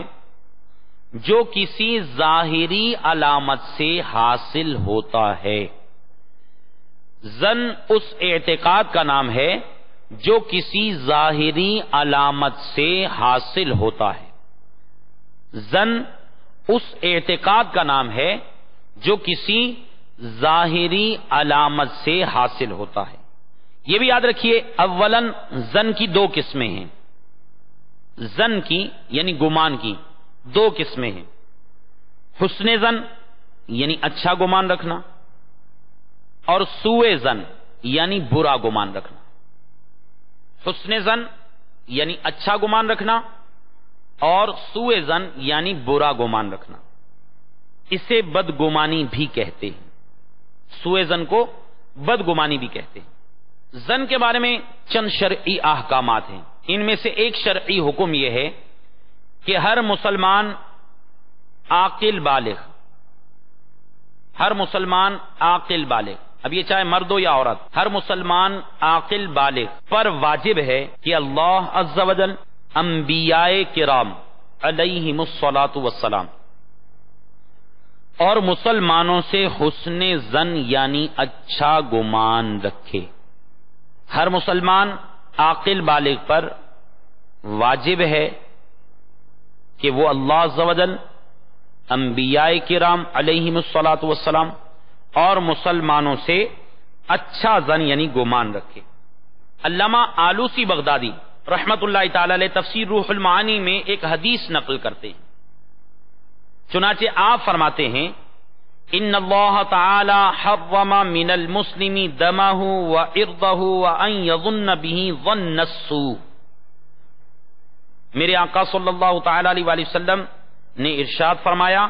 اللہ عز و جل نے مسلمان سے اس کا خون، اس کی عزت، اللہ عز و جل نے مسلمان سے اس کا خون، اس کی عزت اور اس سے بدگمانی حرام فرمائی ہے. اللہ عز و جل نے مسلمان سے اس کا خون، اس کی عزت اور اس کے بارے میں بدگمانی حرام فرمائی ہے. یہی علامہ آلوسی بغدادی رحمت اللہ تعالی علیہ اپنی تفسیر روح المعانی میں حضرت سیدتنا عائشہ صدیقہ طیبہ طاہرہ رضی اللہ تعالی عنہا کی مرفوع روایت نقل کرتے ہیں. چنانچہ آپ فرماتی ہیں من اساء باخیہ الظن فقد اساء بربہ الظن، یعنی جس نے اپنے مسلمان بھائی سے برا گمان رکھا، جس نے اپنے مسلمان بھائی سے برا گمان رکھا، جس نے اپنے مسلمان بھائی سے برا گمان رکھا، بے شک اس نے اپنے رب عز و جل سے برا گمان رکھا. بے شک اس نے اپنے رب عز و جل سے برا گمان رکھا. جس نے اپنے مسلمان بھائی سے برا گمان رکھا، بے شک اس نے اپنے رب عز و جل سے برا گمان رکھا. اب اس سوء ظن، بدگمانی کے بارے میں علماء نے اس کی قسمیں بیان فرمائی. اس بدگمانی کی قسمیں ہیں. بدگمانی کی 4 قسمیں ہیں. نمبر 1 مباح، یعنی جہاں برا گمان رکھنا نہ ثواب نہ گناہ. نمبر 2 مستحب، یعنی کرنے پر ثواب، نہ کرنے پر کوئی عذاب نہیں. تیسری بدگمانی جو حرام ہے، اور چوتھی بدگمانی جو کفر ہے. مباح، مستحب، حرام اور کفر. اب مباح بدگمانی کسے کہتے ہیں؟ اس کی چند صورتیں ہیں. جب نہ کرنے کی صورت میں، یعنی بدگمانی نہ کرنے کی صورت میں نقصان میں مبتلا ہونے کا یقینی اور صحیح اندیشہ ہو. کسی سے بدگمانی نہ کرنے کی صورت میں نقصان میں مبتلا ہونے کا یقینی یا صحیح اندیشہ ہو. یقینی اور صحیح اندیشہ ہو. مثلا کسی سے کاروبار میں شراکت کی جائے تو اب پارٹنر کی مشکوک حرکات ہیں، وہ مال بیچا آگے پیچھے کرتا ہے، اس کی کچھ ایسی ایکٹیویٹیز ہیں جو اسے مشکوک کر دیتی ہیں. اب یہاں پر یا اس کے سابقہ تجربات ایسے ہیں کہ وہ پارٹنرز کے ساتھ دھوکہ دہی کرتا رہا ہے. اب یہ ایسی چیزیں ہیں، ایسے قرائن ہیں، ایسی علامات ہیں جن علامات کی وجہ سے بدگمانی کرنا مباح ہے، نہ ثواب نہ گناہ. اور ساتھ میں صورت کیا ہے کہ ایسی صورت میں اگر یہ بدگمانی نہیں کرتا تو نقصان میں مبتلا ہونے کا یقینی اور صحیح اندیشہ ہے. اب یہ ایسے شخص کوئی پیسے دے دیتا ہے، کچھ پیسے اس نے پہلے نقصان کر دیے، کہا بھائی فلاں چیز میں نقصان ہو گیا، فلاں چیز میں نقصان ہو گیا. اب اس سے یہ کچھ نہ کچھ قرائن سے بھی پتا چلا، اب لوگوں نے بھی بتایا کہ یہ اسی طرح کئی لوگوں کے ساتھ فراڈ کر چکا ہے. اب یہ چند واضح قرائن ہیں، علامات ہیں. اب اس کے بعد دوبارہ پیسہ دے گا یا نیا کس سے پارٹنرشپ کرنا چاہتا ہے، تو اب اس سے لگتا ہے کہ میں جس شخص پر اعتماد کر کے پیسے دینے لگا ہوں یہ تو فلاں فلاں شخص سے دھوکہ کر چکا ہے. اب اس وجہ سے اگر یہ پیسے دے دے گا تو غالب گمان ہے کہ نقصان ہو جائے گا، یقینی اور صحیح اندیشہ ہے کہ نقصان ہو جائے گا. اب اس صورت میں بدگمانی کرنا مباح ہے، ایسی صورت میں بدگمانی کرنا مباح ہے. لیکن اس صورت میں یہ بات ملحوظ رہنی چاہیے کہ احتیاطی تدابیر اختیار کرنے میں ایک تو یہ کہ بدگمانی کی اس کے بارے میں محتاط ہو گئے، لیکن ایسا نہ ہو کہ احتیاطی تدابیر اختیار کرنے میں اس شخص کو نقصان پہنچا دے. اب اس شخص کو نقصان پہنچانا جائز نہیں ہوگا، فقط اتنا ہے کہ بدگمانی کے باعث اس کے پاس پیمنٹ نہیں رکھواتا، اس کے پاس شراکت نہیں کرتا، رک جاتا ہے، تو اب یہ مباح بدگمانی تھی جبکہ سامنے والے کو ضرر اور نقصان نہ پہنچائے. چنانچہ علامہ آلوسی بغدادی رحمۃ اللہ تعالی علیہ تفسیر روح المعانی میں فرماتے ہیں کہ سوء ظن میں سے بعض وہ گمان ہیں، سوء ظن میں سے بعض وہ گمان ہیں کہ جن کی پیروی کرنا یعنی ان کے تقاضے کے مطابق عمل کرنا مباح ہے. سوء ظن میں سے بعض وہ گمان ہیں کہ جن کی پیروی کرنا مباح ہے. سوء ظن میں سے بعض وہ گمان ہیں جن کی پیروی کرنا مباح ہے، جیسے معاشی امور میں بدگمانی. یہی مثال آپ نے دی، معاشی امور میں بدگمانی. اور پھر کچھ مزید آگے جا کے آپ ارشاد فرماتے ہیں اور گمان کرنے والے کے لیے اس قسم کے گمان کے تقاضے کے مطابق عمل کرنے میں حرج نہیں، یعنی اس کے پاس پیمنٹ نہیں رکھواتا، اس کے پاس شراکت نہیں کرتا، نہ کرے. گمان یہ ہے کہ یہ میرا نقصان کر دے گا، اب یہ ہے بدگمانی، برا گمان ہے اس کے بارے میں، لیکن اب اس پر عمل کر رہا ہے احتیاطی تدابیر کی وجہ سے، سابقہ تجربات کی وجہ سے. اب اس کے لیے بدگمانی کرنا تو درست، لیکن آپ فرماتے ہیں احتیاطی تدابیر میں یہ انتظام کر سکتا ہے، لیکن یہ احتیاط ضروری ہے کہ دوسرے شخص کو نقصان نہ پہنچے. یہ شخص کہ اس میں مزید احتیاط یہ ہے کہ دوسرے شخص کو نقصان نہ پہنچے. چنانچہ آپ حدیث سے مبارکہ نقل فرماتے ہیں احترسوا من الناس بسوء الظن، یعنی لوگوں سے سوء ظن کے ذریعے اپنی حفاظت کرو. یعنی جہاں گمان غالب ہے لوگ آپ کا نقصان کر دیں گے، یا ماضی کے تجربات ہیں، مشاہدات ہیں، یا آپ کا اپنا بھی نقصان ہو چکا تھا، اب یہاں پر آپ اس ماضی کے تجربات کی وجہ سے گمان ایک قائم کر کے اس سے بچنے کے لیے بدگمانی کرتے ہیں، تو یہ بدگمانی کرنا مباح رہے گا. اسی طرح سامنے والا ایسی حرکات میں مبتلا ہو کہ حسن ظن قائم کرنا تقریباً ناممکن ہو جائے، یہ دوسری صورت ہے جب بدگمانی کرنا مباح ہے. جب سامنے والا ایسی حرکات میں مبتلا ہو کہ حسن ظن قائم کرنا تقریباً ناممکن ہو جائے، تو اب بدگمانی کرنا مباح ہو جائے گا. چنانچہ اس کی مثال علماء کرام نے بیان کی ہے کہ ایک شخص ہے، اس کے ظاہری حلیہ نیکوں والا ہے، وہ علانیہ گناہ نہیں کرتا. اب اس کی کوئی ایسی مطلب وہ گناہ بھی نہیں ہے جو علانیہ ہو، اب اس کے بارے میں کوئی علامات بھی نہیں پائی جا رہی، اب اس کے بارے میں ہم بدگمانی نہیں کریں گے. لیکن آپ فرماتے ہیں کہ اگر ایک شخص ایسا ہے، مثال کے طور پر وہ شراب کی دکان پر داخل ہوا یا فاسقہ فاجرہ عورتوں کے پاس اٹھنے بیٹھنے والا ہے، اب اس صورت میں اگرچہ کہ یہ شخص بذات خود یہ گناہ نہیں کر رہا، شراب نہیں پی رہا، فاسقہ یا فاجرہ عورت سے وہ بدکاری نہیں کر رہا، اس صورت میں اگرچہ کہ یہ وہ جو انتہائی گناہ ہے شراب پینا یا بدکاری میں مبتلا ہونا، یہ وہ نہیں کرے گا، لیکن چونکہ اس نے خود اپنی عزت اور عصمت گنوا دی، یہ خود ایسے مقام پر آیا جو تہمت کا مقام ہے، لہذا جب تہمت کے مقام پر کوئی شخص جائے گا تو اس شخص کے بارے میں بدگمانی کرنا مباح ہو جائے گا۔ اسی کے بارے میں سرکار دو عالم صلی اللہ تعالی علیہ وسلم نے بھی ارشاد فرمایا اتقوا مواضع التہم، کہ تہمت کے مقامات پر جانے سے بچو۔ تو لہذا ہم سب کو ہی اس معاملے میں احتیاط کرنی چاہیے کہ بطور خاص ایسے مقامات پر نہ جائیں جہاں جانے سے تہمت لگنے کا اندیشہ۔ اسی طرح میرے میٹھے میٹھے اسلامی بھائیوں، علماء نے فرمایا تیسری صورت بدگمانی کے مباح ہونے کی وہ ہے جب قاضی کیس کو سنے، قاضی جب مقدمے کے دلائل سنے، ظاہر سی بات ہے ایک جانب دلائل ہوں گے تو دوسرے کے مخالف ہوں گے، اب جب دوسرے کے مخالف ہوں گے اور ان پر وہ شرعی جو شہادت کا معیار ہے وہ گزرتا ہے، تو اب اس صورت میں قاضی کے لیے کسی شخص کے بارے میں بدگمانی کرنا یہ مباح ہو جائے گا۔ یہ پہلی صورت تھی جہاں بدگمانی کرنا مباح ہے۔ دوسری صورت جہاں بدگمانی مستحب ہے، جہاں بدگمانی مستحب ہے یعنی کرنا ثواب ہے البتہ نہ کرنا گناہ نہیں۔ اس کے بارے میں علماء نے فرمایا کہ اس کی صورت یہ ہے کہ یہ سوء ظن کسی کی اصلاح کا سبب بن رہا ہو، یعنی یہ جس سے بدگمانی کرے گا یہ اس کی اصلاح کا سبب بنے گا، یا اسے گناہ اور اللہ کی نافرمانی میں مبتلا ہونے سے بچانے کا سبب بن جائے گا۔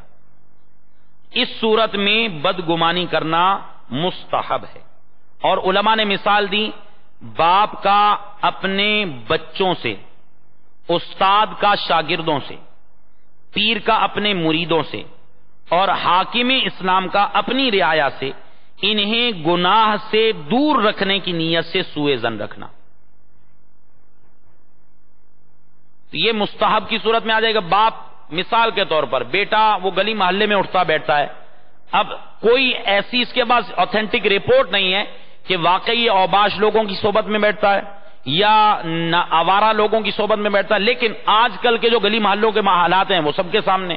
اب اگر باپ اس بنا پر، ایک ہے صرف دل میں گمان کرنا اور ایک ہے اس کا زبان سے اظہار، یہاں پر صرف وہ دل میں گمان کر کے ایسے ذرائع اختیار کرے کہ وہ اس گلی محلے کی صحبت سے دور ہو جائے، تو اب اس صورت میں اس کے لیے سوء ظن مستحب ہو جائے گا۔ ویسے یہ احتیاط عرض کر دی گئی کہ اس میں یہ احتیاط ملحوظ رہے کہ دل میں جو گمان پیدا ہو رہا ہے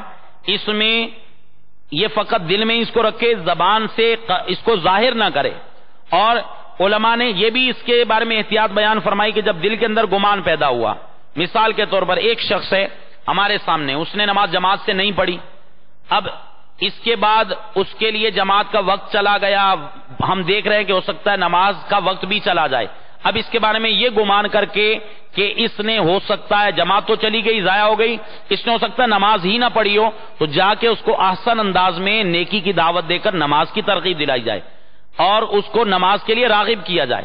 اب یہ ایسی صورت یہ عام طور پر بسا اوقات ایسے مقامات پہ جہاں اجتماعی طور پر متعدد لوگ رہتے ہیں وہاں پہ یہ صورتیں پائی جا سکتی، یا اسی طرح گھر میں والد ہے، صبح کے وقت بیٹے کو اٹھا کے آیا نماز کے لیے مسجد میں آؤ، نہیں آیا، واپس گیا دیکھا بیٹا لیٹا ہوا ہے، اب گمان یہی پیدا ہوگا کہ اس نے ابھی تک نماز نہیں پڑھی، یہ گمان اس کے دل میں آ گیا۔ اب اس گمان کے تحت اس کی اصلاح کی کوشش کر رہا ہے کہ یہ گناہ سے بچ جائے، اللہ کی نافرمانی سے بچ جائے، اب اس نیت سے اس نے اس کو اٹھایا بیٹا آپ نے نماز کیوں نہیں پڑھی، اب یہ ہو سکتا ہے وہ پڑھ چکا ہو لیکن اس نیت کے ساتھ کہ اس کی اصلاح ہو جائے، یہ گناہ سے بچ جائے، اس نیت سے جو پوچھ رہا ہے اس کا یہ بدگمانی کرنا مستحب کہلائے گا، لیکن دل میں اس بات کو بہرحال اس کو دفع کرنے کی کوشش کرے گا، ہو سکتا ہے اس نے پڑھ لی ہو سکتا ہے اس نے پڑھ لی ہو، اس طرح کی نیتیں دل میں کرنے کی کوشش کرتا رہے۔ یہ دوسری صورت تھی جہاں بدگمانی مستحب۔ تیسری صورت جہاں بدگمانی حرام ہے، یعنی بغیر کسی شرعی عذر کے مسلمانوں سے بدگمانی کرنا، بغیر کسی شرعی عذر کے مسلمانوں سے بدگمانی کرنا۔ اور جو آیت میں ارشاد فرمایا گیا کہ بہت گمانوں سے بچو اس لیے کہ بعض گمان گناہ ہوتے، یہ جو فرمایا گیا کہ گمان گناہ ہیں، کون سے گمان گناہ ہیں؟ یہ وہ گمان ہیں جن کے بارے میں شرعی اجازت نہ ہو، بلا اجازت شرعی بلا عذر شرعی مسلمانوں کے بارے میں بدگمانی کرنا، اور یہ حرام کے زمرے میں داخل ہے۔ چوتھی قسم جسے کفر قرار دیا گیا وہ ہے اللہ تعالی اور اس کے رسول، اللہ تعالیٰ اس کے رسولوں علیہم الصلاۃ والسلام کے بارے میں برا گمان رکھنا، بدگمانی کرنا، اللہ تعالیٰ یا اس کے رسولوں کے بارے میں برا گمان رکھنا۔ مثلا اللہ عز و جل کی جانب سے ایک شخص نے دعا کی، اے اللہ مجھے فلاں نعمت عطا کر دے۔ اب اللہ تعالیٰ کی طرف سے کسی حکمت کی بنا پر وہ نعمت اسے نہیں مل رہی، اس نعمت کے ملنے میں تاخیر ہے۔ ہو سکتا ہے جو دعا کی قبولیت کی مختلف صورتیں حدیث میں بیان کی گئی ہیں وہ صورتیں ہیں، ہو سکتا ہے اس میں وہ صورت پائی جائے کہ اس کا کوئی گناہ معاف ہو جائے، اس کا ہو سکتا ہے کہ آنے والی کوئی مصیبت ٹل جائے، یا اس کا اجر قیامت میں محفوظ ہو۔ اب یہ 3 صورتیں تھیں جس میں بظاہر دعا قبول ہوتی نظر نہیں آتی، یا گناہ معاف ہو گیا، یا کوئی آنے والی مصیبت ٹل گئی، یا پھر اس کا اجر قیامت تک کے لیے محفوظ کر دیا گیا۔ چوتھی صورت ہے دعا بعینی قبول ہو جائے، اس کی دعا کا اثر ظاہر کر دیا جائے۔ اب ایک شخص ہے وہ نعمت مانگ رہا ہے، بار بار سوال کر رہا ہے، اے اللہ مجھے عطا کر دے، مجھے عطا کر دے، مجھے عطا کر دے، لیکن اسے عطا نہیں ہوتی۔ اب وہ یہ سوچتا ہے فلاں کو بھی دیا، فلاں کو بھی دیا، فلاں کو بھی دیا، یہ کیا ظلم ہے؟ اب یہ اللہ کے بارے میں ظالم ہونے کا گمان، یا پھر یہ اے اللہ تبارک و تعالی یہ کیا میرے ساتھ انصاف ہے، یا پھر یہ کیا بخل ہے؟ اب یہ بخل کا گمان رکھنا کہ فلاں کو تو دے دیا مجھے نہیں دیا، اب اللہ تبارک و تعالی کے بارے میں ایسا گمان کرنا یہ کفر ہے۔ اور پھر اسی طرح سرکار دو عالم صلی اللہ تعالی علیہ وسلم کے بارے میں، انبیاء کرام علیہم الصلوۃ والسلام کے بارے میں غلط گمان کرنا یہ بھی گناہ ہے، اور اس میں بھی نوبت کفر تک پہنچ جاتی ہے۔ جیسا کہ ایک حدیث مبارکہ مشہور حدیث ہے، مشکات شریف اور نسائی شریف کی حدیث مبارکہ، حضرت سیدنا ابو برزہ رضی اللہ تعالیٰ عنہ کہتے ہیں کہ رسول اللہ صلی اللہ تعالیٰ علیہ وسلم کی خدمت میں کچھ مال لایا گیا، آپ صلی اللہ تعالیٰ علیہ وسلم نے اسے عطا فرماتے ہوئے اپنے دائیں اور بائیں والوں کو عطا فرمایا، مال دائیں والوں کو بھی دیا، بائیں والوں کو بھی دیا، لیکن اپنے پیچھے والوں کو کچھ عطا نہ فرمایا۔ آپ صلی اللہ تعالیٰ علیہ وسلم کے پیچھے ایک کالے رنگ کا شخص بیٹھا تھا، وہ اٹھا، اس کے تن پر 2 سفید کپڑے تھے، وہ بولا یا محمد ما عدلت فی القسمتی، اے محمد صلی اللہ تعالیٰ علیہ وسلم آپ نے تقسیم میں انصاف سے کام نہیں لیا۔ یہ سن کر سرکار دو عالم صلی اللہ تعالیٰ علیہ وسلم شدید ناراض ہوئے اور ارشاد فرمایا واللہ لا تجدون بعدی رجلا ہوا اعدل منی، کہ آپ فرماتے ہیں خدا کی قسم میرے بعد تم کسی ایسے شخص کو نہیں پا سکتے جو مجھ سے زیادہ عدل کرنے والا ہو۔ پھر سرکار صلی اللہ تعالیٰ علیہ وسلم نے کچھ علامات بیان فرمائی۔ آپ فرماتے ہیں آخری زمانے میں ایک قوم نکلے گی، گویا یہ شخص ان میں سے ہے، وہ قرآن پڑھیں گے لیکن قرآن ان کے حلق سے نیچے نہیں اترے گا، وہ اسلام سے اس طرح نکل جائیں گے جیسے تیر شکار سے نکل جاتا ہے۔ میرے میٹھے میٹھے اسلامی بھائیوں، اب پتہ یہ چلا کہ اللہ تبارک و تعالیٰ کے بارے میں حسن ظن رکھنا یہ بھی واجب ہے، سرکار دو عالم صلی اللہ تعالیٰ علیہ وسلم کے بارے میں حسن ظن رکھنا یہ بھی واجب ہے، اور مسلمانوں کے بارے میں بھی حسن ظن رکھنا واجب ہے جب تک کہ شریعت اس کے بارے میں کسی اور گمان کی اجازت نہ دے۔ اور اللہ تبارک و تعالیٰ کے بارے میں حسن ظن رکھنے کی برکتیں کیا ہیں، اس کے بارے میں حدیث مبارکہ میں ملتا ہے کہ بندہ جیسا اپنے رب کے بارے میں گمان کرتا ہے وہ اپنے رب کو ویسا ہی پائے گا۔ چنانچہ سرکار دو عالم صلی اللہ تعالیٰ علیہ وسلم نے ارشاد فرمایا، اللہ تبارک و تعالیٰ ارشاد فرماتا ہے، مسند امام احمد کی حدیث مبارکہ ہے کہ میرا بندہ جس طرح میرے بارے میں گمان رکھتا ہے میں اس کے لیے ویسا ہی ہوں، اگر وہ میرے ساتھ اچھا گمان رکھتا ہے تو یہ اسی کے لیے ہے، یعنی اس کا فائدہ اس کو پہنچے گا، اور اگر برا گمان رکھتا ہے تو وہ بھی اسی کے لیے ہے۔ اسی طرح سرکار دو عالم صلی اللہ تعالی علیہ وسلم نے بھی حسن ظن کے بارے میں ارشاد فرمایا کہ اللہ تبارک و تعالیٰ کے بارے میں حسن ظن رکھو۔ چنانچہ سرکار صلی اللہ تعالی علیہ وسلم کے بارے میں آتا ہے کہ سرکار صلی اللہ تعالی علیہ وسلم نے اپنے وصال ظاہری سے پہلے 3 دن پہلے یہ ارشاد فرمایا، تم میں سے کوئی شخص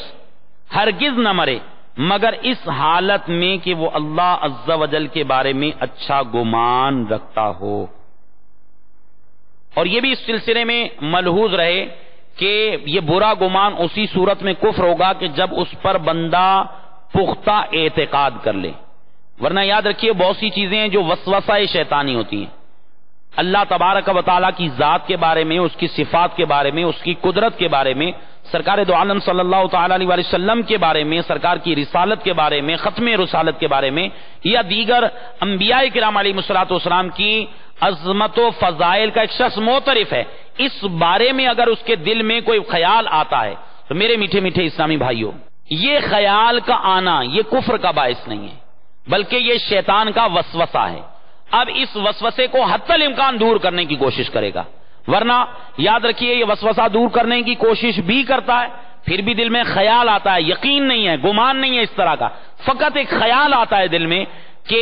کسی معاملے میں اللہ تبارک و تعالیٰ کی عظمت کا، رسول اللہ صلی اللہ علیہ وسلم کی عظمت کے بارے میں کوئی ایسا گمان پیدا ہوتا ہے جو ان کی عظمت کے شان نہیں. تو میرے میٹھے میٹھے اسلامی بھائیوں، یہ شیطانی وسوسہ دور کرنے کی کوشش کے باوجود آ رہا ہے تو لا یکلف اللہ نفسا الا وسعها، اللہ تعالیٰ کسی جان کو اس کی وسعت سے زیادہ، اس کی گنجائش سے زیادہ مکلف نہیں فرماتا. اب اس پر جو لازم تھا وہ کوشش کرنا تھا، کوشش کرنے کے باوجود بھی اس وسوسے کو دور نہیں کر پا رہا، اس کو بہرحال برا ہی جانتا ہے. تو اب اس کے دل میں پیدا ہونے والا یہ خیال قابل گرفت نہیں. بہت سے اسلامی بھائیوں کو عموماً وسوسے تنگ بھی کرتے رہتے ہیں اللہ تعالیٰ کی ذات کے بارے میں، صفات کے بارے میں. تو ان کو چاہیے کہ وسوسے اور ان کا علاج، یہ الحمدللہ یہ زوجل امیر اہل سنت کا بیان ہے، یہ آپ مکتبۃ المدینہ سے حاصل فرمائیں گے، انشاءاللہ اس کا مطالعہ فرمائیں گے. ایمانیات کے متعلق، عبادات کے متعلق کئی وسوسوں کی انشاءاللہ عزوجل کاٹ کا بہترین علاج ہو جائے گا. میٹھے میٹھے اسلامی بھائیوں، اب ہم نے گمان کے بارے میں سن لیا کہ بدگمانی کہاں پر کرنا مباح، کہاں پر کرنا مستحب، کہاں بدگمانی کرنا یہ حرام اور کس مقام پر کفر ہے. اب ہمیں چاہیے کہ ہم بدگمانی کی آفات کے بارے میں بھی غور کرتے رہیں. بدگمانی کی کیا آفتیں ہیں اور اس کو اللہ تعالیٰ اور اس کے رسول صلی اللہ تعالی علیہ وسلم نے کس قدر ناپسند فرمایا. چنانچہ آئیے اس ضمن میں اللہ تبارک و تعالیٰ کا یہ فرمان سنتے ہیں. اللہ تبارک و تعالیٰ ارشاد فرماتا ہے ان السمع والبصر والفؤاد كل اولئک کان عنہ مسئولا. اللہ تبارک و تعالیٰ ارشاد فرماتا ہے بے شک کان اور آنکھ اور دل ان سب سے سوال ہونا ہے. اب یاد رکھیے جب کان سے سوال ہوگا تو کان کے استعمال کے بارے میں سوال ہوگا، جب آنکھ سے سوال ہوگا تو آنکھ کے استعمال کے بارے میں سوال ہوگا، جب دل سے سوال ہوگا تو دل کے استعمال کے بارے میں سوال ہوگا. اور دل میں اگر بدگمانی کے جذبات بکثرت پائے جاتے ہیں اور توبہ بھی نہیں کی، میرے میٹھے میٹھے اسلامی بھائیوں، یہ معاملہ بروز قیامت ندامت و رسوائی کا سبب بن سکتا ہے. یاد رکھیے یہ بھی چونکہ ایک عمل ہے، بدگمانی ایک عمل ہے، اس عمل کا اگرچہ کہ تعلق انسان کے قلب کے ساتھ ہے، لیکن یہ آیہ کریمہ ہر وقت ملحوظ رکھنی چاہیے فَمَن يَعْمَلْ مِثْقَالَ ذَرَّةٍ خَيْرًا يَرَهُ وَمَن يَعْمَلْ مِثْقَالَ ذَرَّةٍ شَرًّا يَرَهُ، کہ جو ذرہ برابر نیکی کرے گا، بھلائی کرے گا، وہ اس کا اجر پالے گا، اور جو ذرہ برابر برائی کرے گا وہ اس کا اجر بھی پالے گا. اب اگر ہمارے دلوں کے اندر اپنے مسلمان بھائیوں کے بارے میں بلا اجازت شرعی بدگمانیوں کے جذبات ہیں، برے خیالات ہیں، ان کے بارے میں ہم ایسے گمان قائم رکھتے ہیں جس کی شریعت اجازت نہیں دیتی، اور اگر ہم توبہ بھی نہیں کرتے تو میرے میٹھے میٹھے اسلامی بھائیوں یہ قیامت کی شدید شرمندگی، ذلت اور رسوائی کا سبب بن سکتی ہے. گمان کرنا اپنے مسلمان بھائی کے بارے میں، ایسا گمان کرنا جس کی شریعت اجازت نہیں دیتی، اس کے بارے میں ایک طویل حدیث مبارکہ بیان کی گئی، اس کا ہم خلاصہ سنتے ہیں. چنانچہ رسول اللہ صلی اللہ تعالی علیہ وسلم کے ایک صحابی تھے، ان کی درخواست پر سرکار دو عالم صلی اللہ تعالی علیہ وسلم ان کے گھر پر تشریف لے گئے اور نماز نفل کے بعد کھڑے ہوئے تو فرمایا مالک بن دخشم کہاں ہے؟ ایک شخص نے جواب دیا ذالک منافق لا یحب اللہ ورسولہ، یعنی وہ مالک بن دخشم جن کے بارے میں پوچھا گیا تھا، تو جب سرکار صلی اللہ علیہ وسلم نوافل سے فارغ ہوئے تو اب جب ان کے بارے میں پوچھا تو کہا وہ تو منافق ہے، اللہ اور اس کے رسول سے محبت نہیں رکھتا، اگر محبت رکھتا ہوتا تو اس مقام پر موجود ہوتا۔ سرکار دو عالم صلی اللہ تعالی علیہ وسلم نے ارشاد فرمایا لا تقل ذالک، ایسا مت کہو، الا تراہ قد قال لا الہ الا اللہ،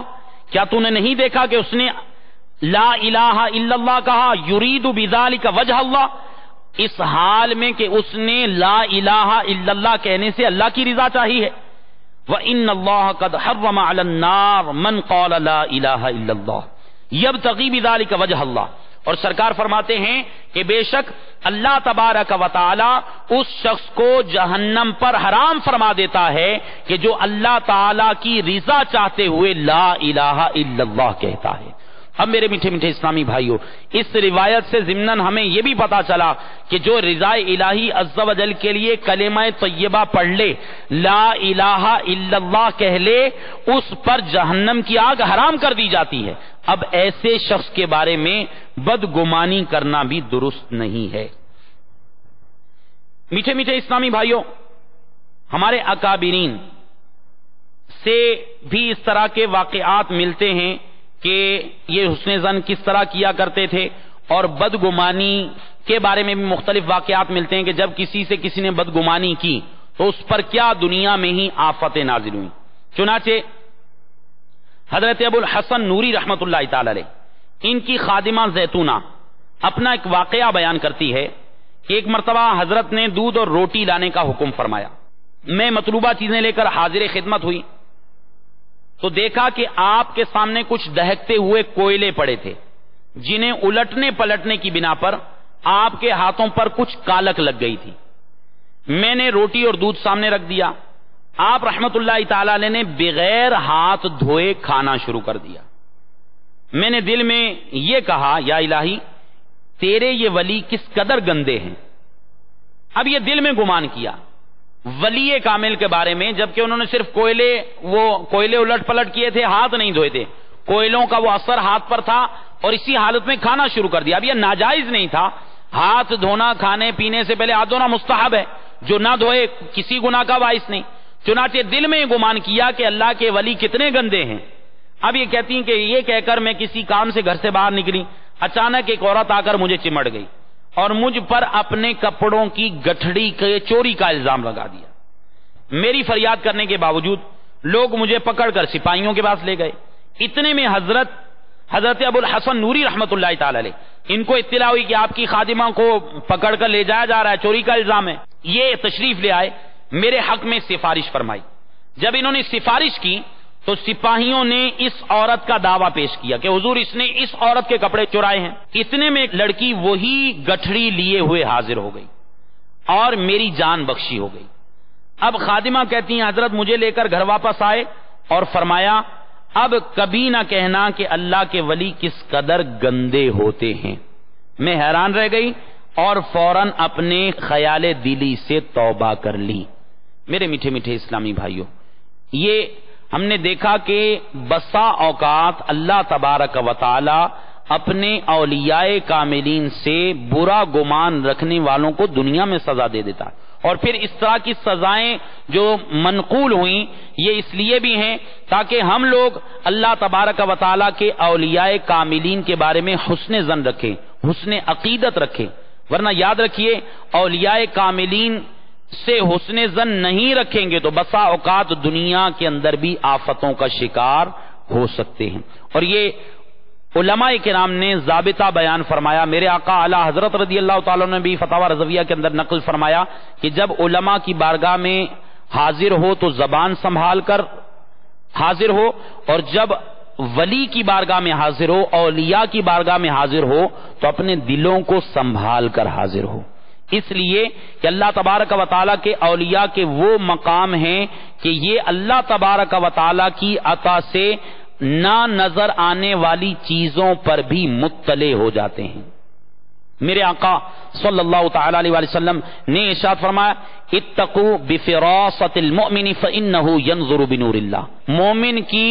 فراست سے ڈرو کیونکہ وہ اللہ کے نور سے دیکھتا ہے۔ جب اللہ کا ولی ہے، اللہ کی عطا کردہ اس طاقت سے دیکھے گا تو یقیناً انشاءاللہ عز و جل اللہ تبارک و تعالیٰ کے اولیاء کو یہ اللہ نے طاقتیں عطا فرما رکھی ہیں کہ وہ اللہ کی عطا سے غیبی معاملات کو بھی جان لیتے ہیں۔ تو لہذا جب بھی بزرگوں کی بارگاہ میں حاضر ہوں تو ہمیں خاص طور پر ان کی بارگاہ میں حاضر ہوتے وقت اپنے دلوں کو سنبھال کر رکھنا چاہیے۔ اور یہ جو اس میں ہاتھ دھونے والے معاملے کا بھی ذکر کیا گیا کہ یہ مستحب ہے، یاد رکھیے امر مستحب یہی ہے، اصول فقہ میں اس کا حکم بیان کیا گیا، المستحب ما یصاب المرء علی فعلہ ولا یعاقب علی ترکہ، مستحب وہ کام ہے جس کے کرنے پر کرنے والے کو ثواب دیا جائے گا اور نہ کرنے پر کوئی عذاب نہیں ہے۔ اب کسی نے اگر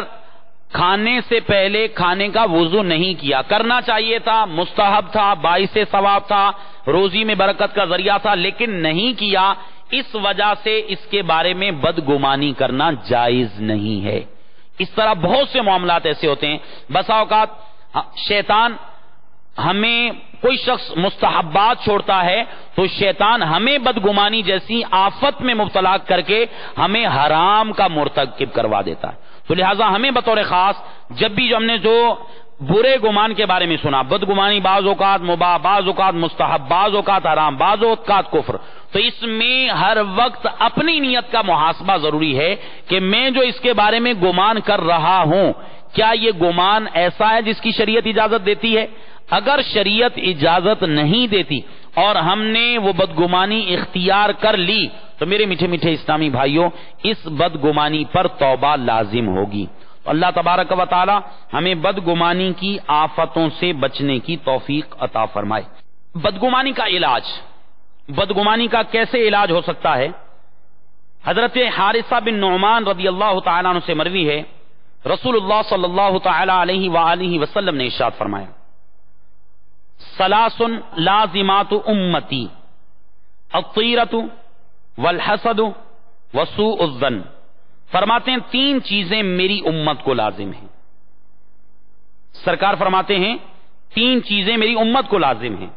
نمبر ایک بد شگونی، برا شگون، نمبر دو حسد، اور نمبر تین بدگمانی۔ فرمایا یہ میری امت کو لازم ہے، یہ ضرور ان کو درپیش ہوں گی، بدشگونی، حسد اور بدگمانی۔ ایک شخص نے عرض کی ما یذهبهن یا رسول اللہ صلی اللہ تعالی علیہ وسلم، یا رسول اللہ وہ کون سی چیزیں ہیں جو ان چیزوں کو لے جا سکتی ہیں، ایسے شخص سے دور لے جا سکتی ہیں؟ سرکار دو عالم صلی اللہ تعالی علیہ وسلم نے ارشاد فرمایا اذا حسدت فاستغفر اللہ، جب تو حسد کرے تو اللہ سے مغفرت طلب کر، جب تو حسد کرے تو اللہ سے مغفرت طلب کر۔ فلا تحقق وَإِذَا ظَنَنْتَ فلا تحقق، اور جب تو کسی کے بارے میں بدگمان ہو جائے تو اب اس کی تحقیق نہ کر، دل میں گمان پیدا ہوا ہو سکتا ہے یہ یوں ہے، اب اس کی ٹو میں مت پڑو، اس کی تفتیش مت کرو۔ فلا تحقق، اب اس بدگمانی کا علاج یہ ہے کہ اس بدگمانی کو مزید پختہ نہ ہونے دو، اس طرح کہ اس بدگمانی کی ٹو میں نہ پڑو، اس بدگمانی کی تحقیق نہ کرو۔ دل میں خیال آیا جھٹلانے کی کوشش کرو، اس کو دل سے دور کرنے کی کوشش کرو، اس کی مزید تحقیق اور تفتیش نہ کرو۔ اور فرمایا وَإِذَا تَطَيَّرْتَ فَامْضِ، اور فرمایا جب بدشگونی پیدا ہو تو وہ کام کر گزر، جب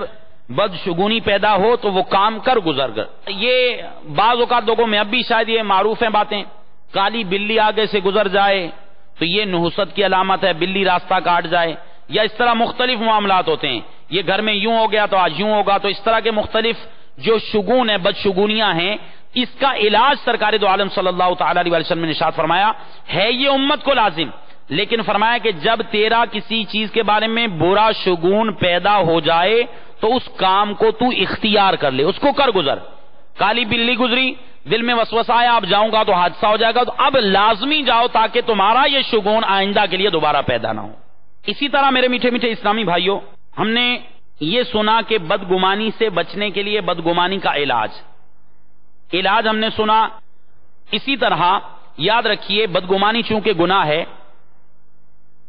لیکن دوسرے کو بدگمانی کا موقع دینا خود اس کے گناہ میں شرکت ہے. دوسرے کو بدگمانی کا موقع دینا بلا اجازت شرعی، دوسرے کو بدگمانی کا موقع دینا خود اس کے گناہ میں شرکت ہے. میرے میٹھے میٹھے اسلامی بھائیوں، یہ ریاکاری اور بدگمانی آج ہم نے دو مہلکات کے بارے میں سنا. الحمدللہ عز وجل مکتبۃ المدینہ نے بدگمانی کے بارے میں بھی بہترین مواد شائع کیا ہے. یہ بدگمانی کے بارے میں رسالہ ہے،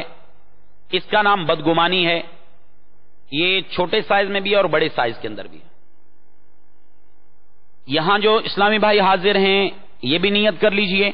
اور جو مدنی چینل پر جو ہمارے اسلامی بھائی شامل سلسلہ ہیں وہ بھی نیت کر لیجئے کہ انشاءاللہ عز وجل اولین فرصت میں، اولین موقع جو ملا، انشاءاللہ عز وجل ہم یہ بدگمانی اور ریاکاری کے بارے میں دونوں یہ کتابیں اور رسالے حاصل کرنے کی کوشش کریں گے. تمام اسلامی کوشش فرمائیں. یہ ریاکاری اور بدگمانی، یہ دونوں، ریاکاری کی کتاب میں نے عرض کی یہ کافی ضخیم ہے، مبلغین کے لیے بہترین اس میں مواد ہے، اور اس کے علاوہ یہ بدگمانی کا رسالہ ہے، یہ 65 صفحات پر مشتمل. یہ الحمدللہ یہ دونوں علوم، ان کے بارے میں علم حاصل کرنا یہ فرض ہے. اس کے بارے میں ہمیں ضروری معلومات ہونی چاہیے تاکہ ہم خود بھی گناہ سے بچیں اور دوسروں کے لیے بھی گناہوں سے بچنے کا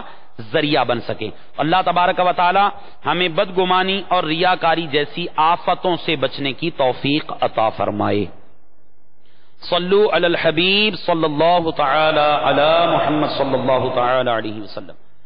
کبیرہ گناہوں میں سے ایک کبیرہ گناہ اولیاء اللہ کو ایذا دینا اور ان سے عداوت رکھنا. اولیاء اللہ کو ایذا دینا اور ان سے عداوت یعنی دشمنی رکھنا.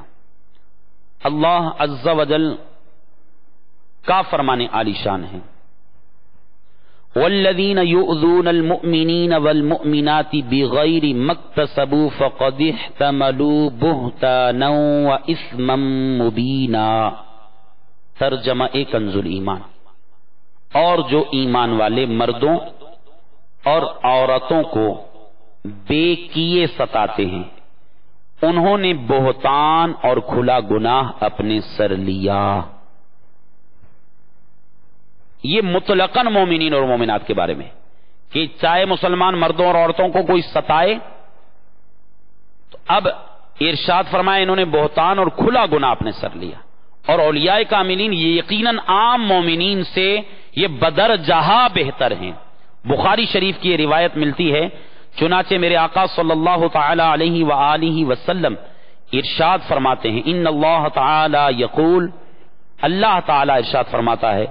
من عادى لي وليا فقد آذنته بالحرب. اللہ فرماتا ہے جو میرے کسی ولی کے ساتھ عداوت رکھے، دشمنی رکھے، اللہ فرماتا ہے میں اسے اعلان جنگ دیتا ہوں، میرا اس کے خلاف اعلان جنگ ہے. اب غور فرما لیجئے، اولیاء اللہ کی مخالفت کرنا، اولیاء اللہ کے بارے میں دل میں عداوت کے جذبات رکھنا، اولیاء کی عظمت کا معترف نہ ہو، اولیاء کے بارے میں ان کی شان میں تنقیص کے پہلو نکالتا رہے، اولیاء ولی کا ذکر آئے تو بس دل میں تنگی پیدا ہو، عداوت اور بغض کے جذبات ہوں. میرے میٹھے میٹھے اسلامی بھائیوں، اس کے بارے میں ہم نے سن لیا اللہ تبارک و تعالی کا اپنے ولی کے ساتھ دشمنی کرنے والے کے خلاف اعلان جنگ ہے. لہذا ہمیں چاہیے کہ ہم اگر خدا نخواستہ کسی معاملے کی وجہ سے اولیاء اللہ کے معاملے میں ان کی عظمت کے ذکر کے وقت دلی تنگی کا شکار ہوتے ہوں تو اپنے آپ کو اللہ تبارک و تعالیٰ کے عذاب سے ڈرانے کی کوشش کریں. تو یاد رکھیے اللہ تبارک و تعالیٰ کے اولیاء کے ساتھ دشمنی کرنا یہ ناجائز ہے، یہ گناہ ہے، اللہ تبارک و تعالیٰ کی ناراضی کا سبب ہے. اسی طرح ایک اور کبیرہ گناہ گردش ایام کے سبب زمانے کو برا کہنا. مالدار تھا، غریب ہو گیا، اس کا مال و دولت چلا گیا، اس کا بینک بیلنس چھن گیا، دولت ختم ہو گئی، کاروبار ختم ہو گیا. اب اس وجہ سے یا پھر حالات خراب ہو گئے، کسی بھی وجہ سے اب وہ کہے زمانہ ایسا آ گیا، زمانہ برا ہے، زمانہ ہی ایسا ہے، لوگ اس طرح کے پائے جاتے ہیں۔ تو میرے میٹھے میٹھے اسلامی بھائیوں، گردش ایام کے سبب زمانے کو برا کہنا یہ منع ہے۔ حضرت سیدنا ابو ہریرہ رضی اللہ تعالیٰ عنہ سے روایت ہے کہ صاحب معطر پسینہ باعث نزول سکینہ فیض گنجینہ صلی اللہ تعالی علیہ وآلہ وسلم نے ارشاد فرمایا کہ اللہ عز و جل ارشاد فرماتا ہے،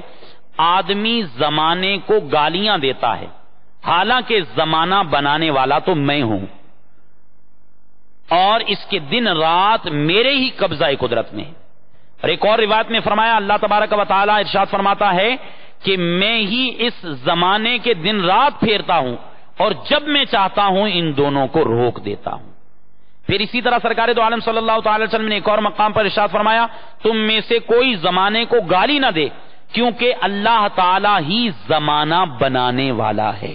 اور یہ روایت کے الفاظ جو ہیں وہ یہی ہیں کہ اللہ تبارک و تعالی ہی زمانہ ہے، وہاں زمانے بنانے والا ہے مراد لیا گیا۔ تو اب اس وجہ سے اگر کبھی گردش ایام آ جائے، حالات اس طرح کے ہو جائیں، تو ہرگز یہ واویلا نہیں کرنا چاہیے زمانہ برا آ گیا، زمانہ ہی ایسا خراب ہے، ایسا کہنا شرعن یہ ممنوع ہے۔ اگر اس طرح کے پہلے گناہ ہوئے ہوں، زمانے کو برا کہا ہے، اولیاء کاملین کے بارے میں اگر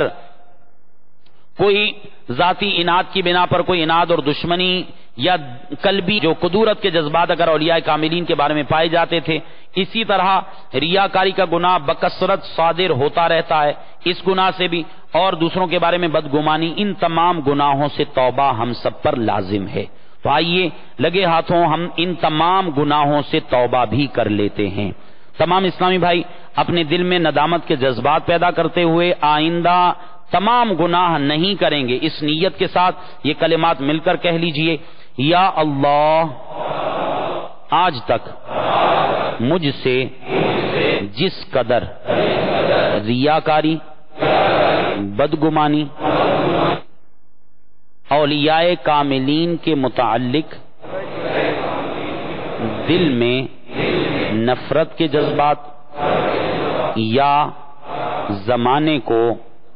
برا کہنے کے گناہ سرزد ہوئے، بلکہ سابقہ زندگی میں جس قدر گناہ ہوئے میں ان تمام گناہوں سے بیزار ہو کر توبہ کرتا ہوں۔ یا اللہ میری اس توبہ کو قبول فرما اور مجھے میری توبہ پر استقامت عطا فرما۔ الصلاۃ والسلام علیک یا رسول اللہ وعلی آلک واصحابک یا نور اللہ۔ یہی ہے